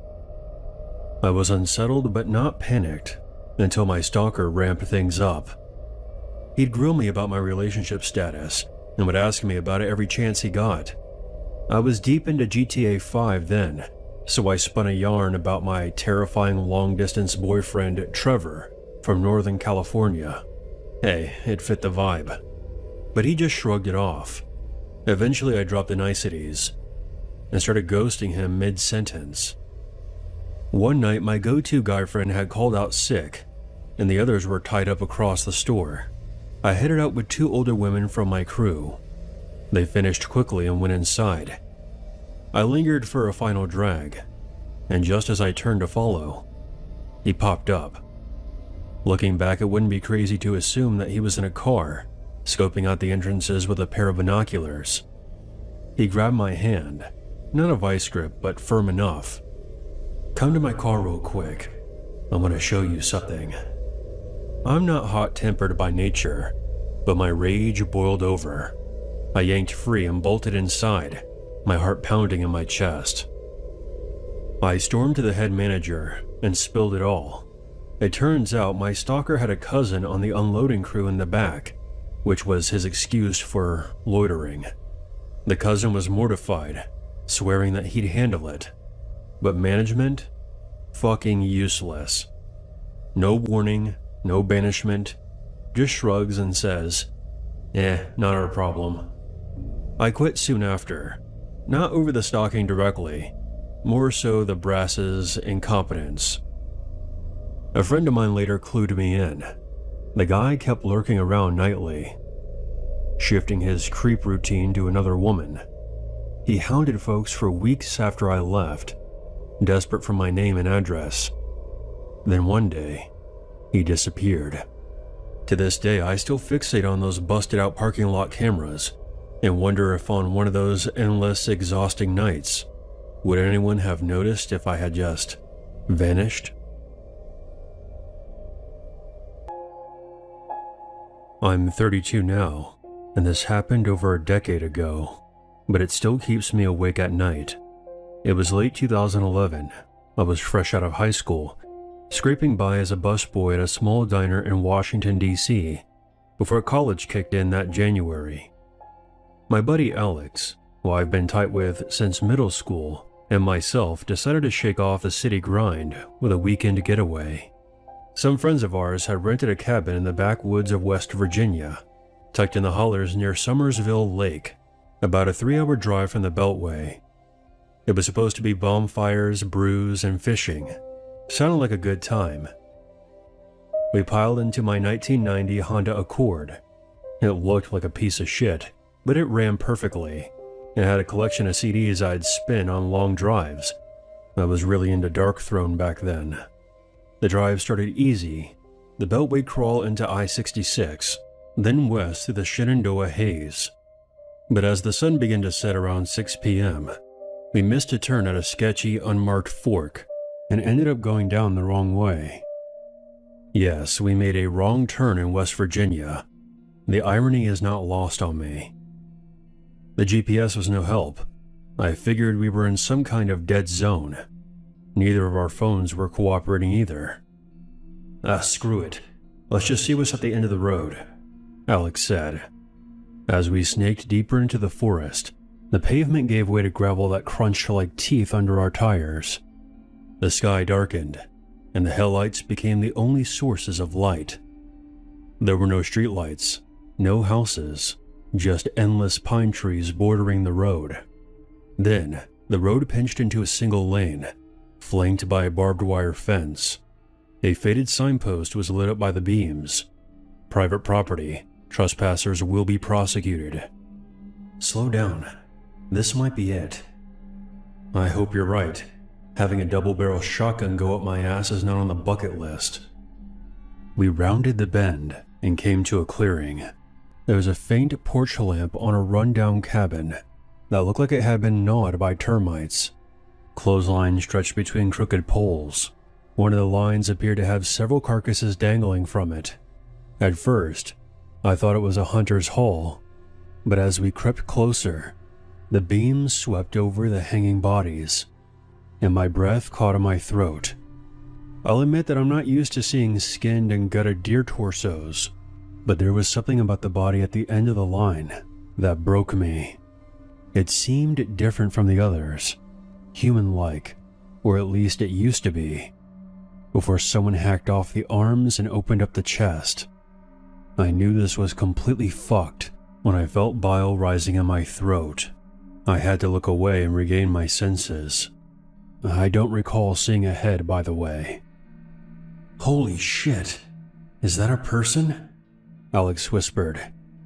I didn't say a word. I quickly put the car into reverse and slammed down on the gas pedal, backing away from the clotheslines. I had to make a 3-point turn to get out of there, because there was no way I was going back down that narrow dirt road in reverse. However, in my panic, I didn't pay attention, and the back of my car crashed into a couple of drum barrels. Shit! What was that? I don't care. We're getting out of here. When I put the car back into drive and sped toward the dirt road, I swear I saw a figure standing next to a shed about 15 yards away from us. I only saw it for a brief second because we were hauling ass out of there. Alex was so freaked out, he started babbling nonsense while I white-knuckled the wheel, my vision tunneling. Whoever was standing next to the shed didn't chase us. I was expecting an arrow in the tires, with the headlights of a pickup truck closing in behind us. If we actually saw a dismembered body hanging from a line, I doubt whoever did that would want us talking to the police. We barreled back the way we came from and made our way out to the highway. As soon as a bar signal flickered on my phone, we pulled over to the side of the road. My hands were shaking as I dialed 911. After I relayed what happened, a police cruiser slowly rolled up behind us a short time later. If you were passing by on the highway, you would have thought we had been pulled over. We explained everything. I remember being embarrassed about my voice cracking.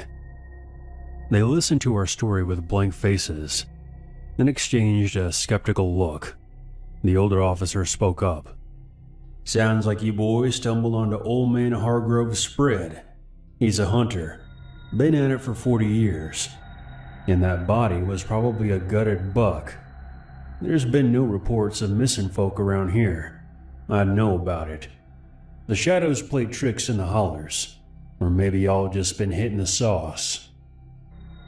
I insisted that the disemboweled body I saw looked human, but the officers laughed it off. Look, y'all just got a bit turned around is all. Stay on Route 19 next time. He then gave us a patronizing warning about trespassing fines and told us to be safe. We drove the rest of the way in silence. There were no follow-ups. On the flip side, we ended up having a great time at the cabin and even used our experience to entertain the rest of the group when it came time to sit around the fire and tell ghost stories. Despite what you may have heard about West Virginia, it really is a scenic sanctuary. Looking back all these years later, I stand by what I saw, and so does Alex. I've seen more pictures of hanging animal remains than I care to admit, and I'm telling you, we saw the body of someone who met a gruesome fate. I don't know who it was, but what we saw that night was the conclusion to one of the many missing person cases in rural West Virginia. When I was around 17, the year was 2017. Urbex had become pretty popular on YouTube, and living in a small town in Minnesota, there was no shortage of abandoned places to explore if you knew where to look, so I decided to hop on the trend. There was a 3-story mansion just outside of Asante, about 50 miles north of Minneapolis, that had been abandoned for around 20 years. The mansion itself was literally in the middle of nowhere. There were several rumors about what happened at that place, from an entire family being murdered by an escaped psychopath to some kind of deformed man living there. The true story is much less exciting. The owner was in major debt, went broke, and his house was eventually repossessed by the bank. They tried to turn it into a rental property, but a severe mold infestation prevented that. Ever since, it just sat, empty, and rotting away. I talked to my group of friends about exploring the place for a possible YouTube video. We would make a quick walkthrough with just me and another friend, David, to check things out before bringing the entire gang along with the camera gear. One Saturday night, around 11 p.m., David and I parked on a back road about a quarter mile away from the destination. We really didn't want to get caught. The police around here are pretty bored most of the time and would have jumped at the chance to arrest a couple of teenagers for trespassing. The house sat on a 3-acre property, mostly surrounded by forest. We hiked through the trees, making sure we kept our flashlight use to a minimum, until we came upon the old house. Our original plan was to go through the back door, but it was locked, so we decided to go around to the front of the house and try our luck there. We entered a porch area that appeared to have been screened in at some point, but was now just metal frames with shreds of mesh hanging from them. There was also an assortment of old furniture, lawn chairs,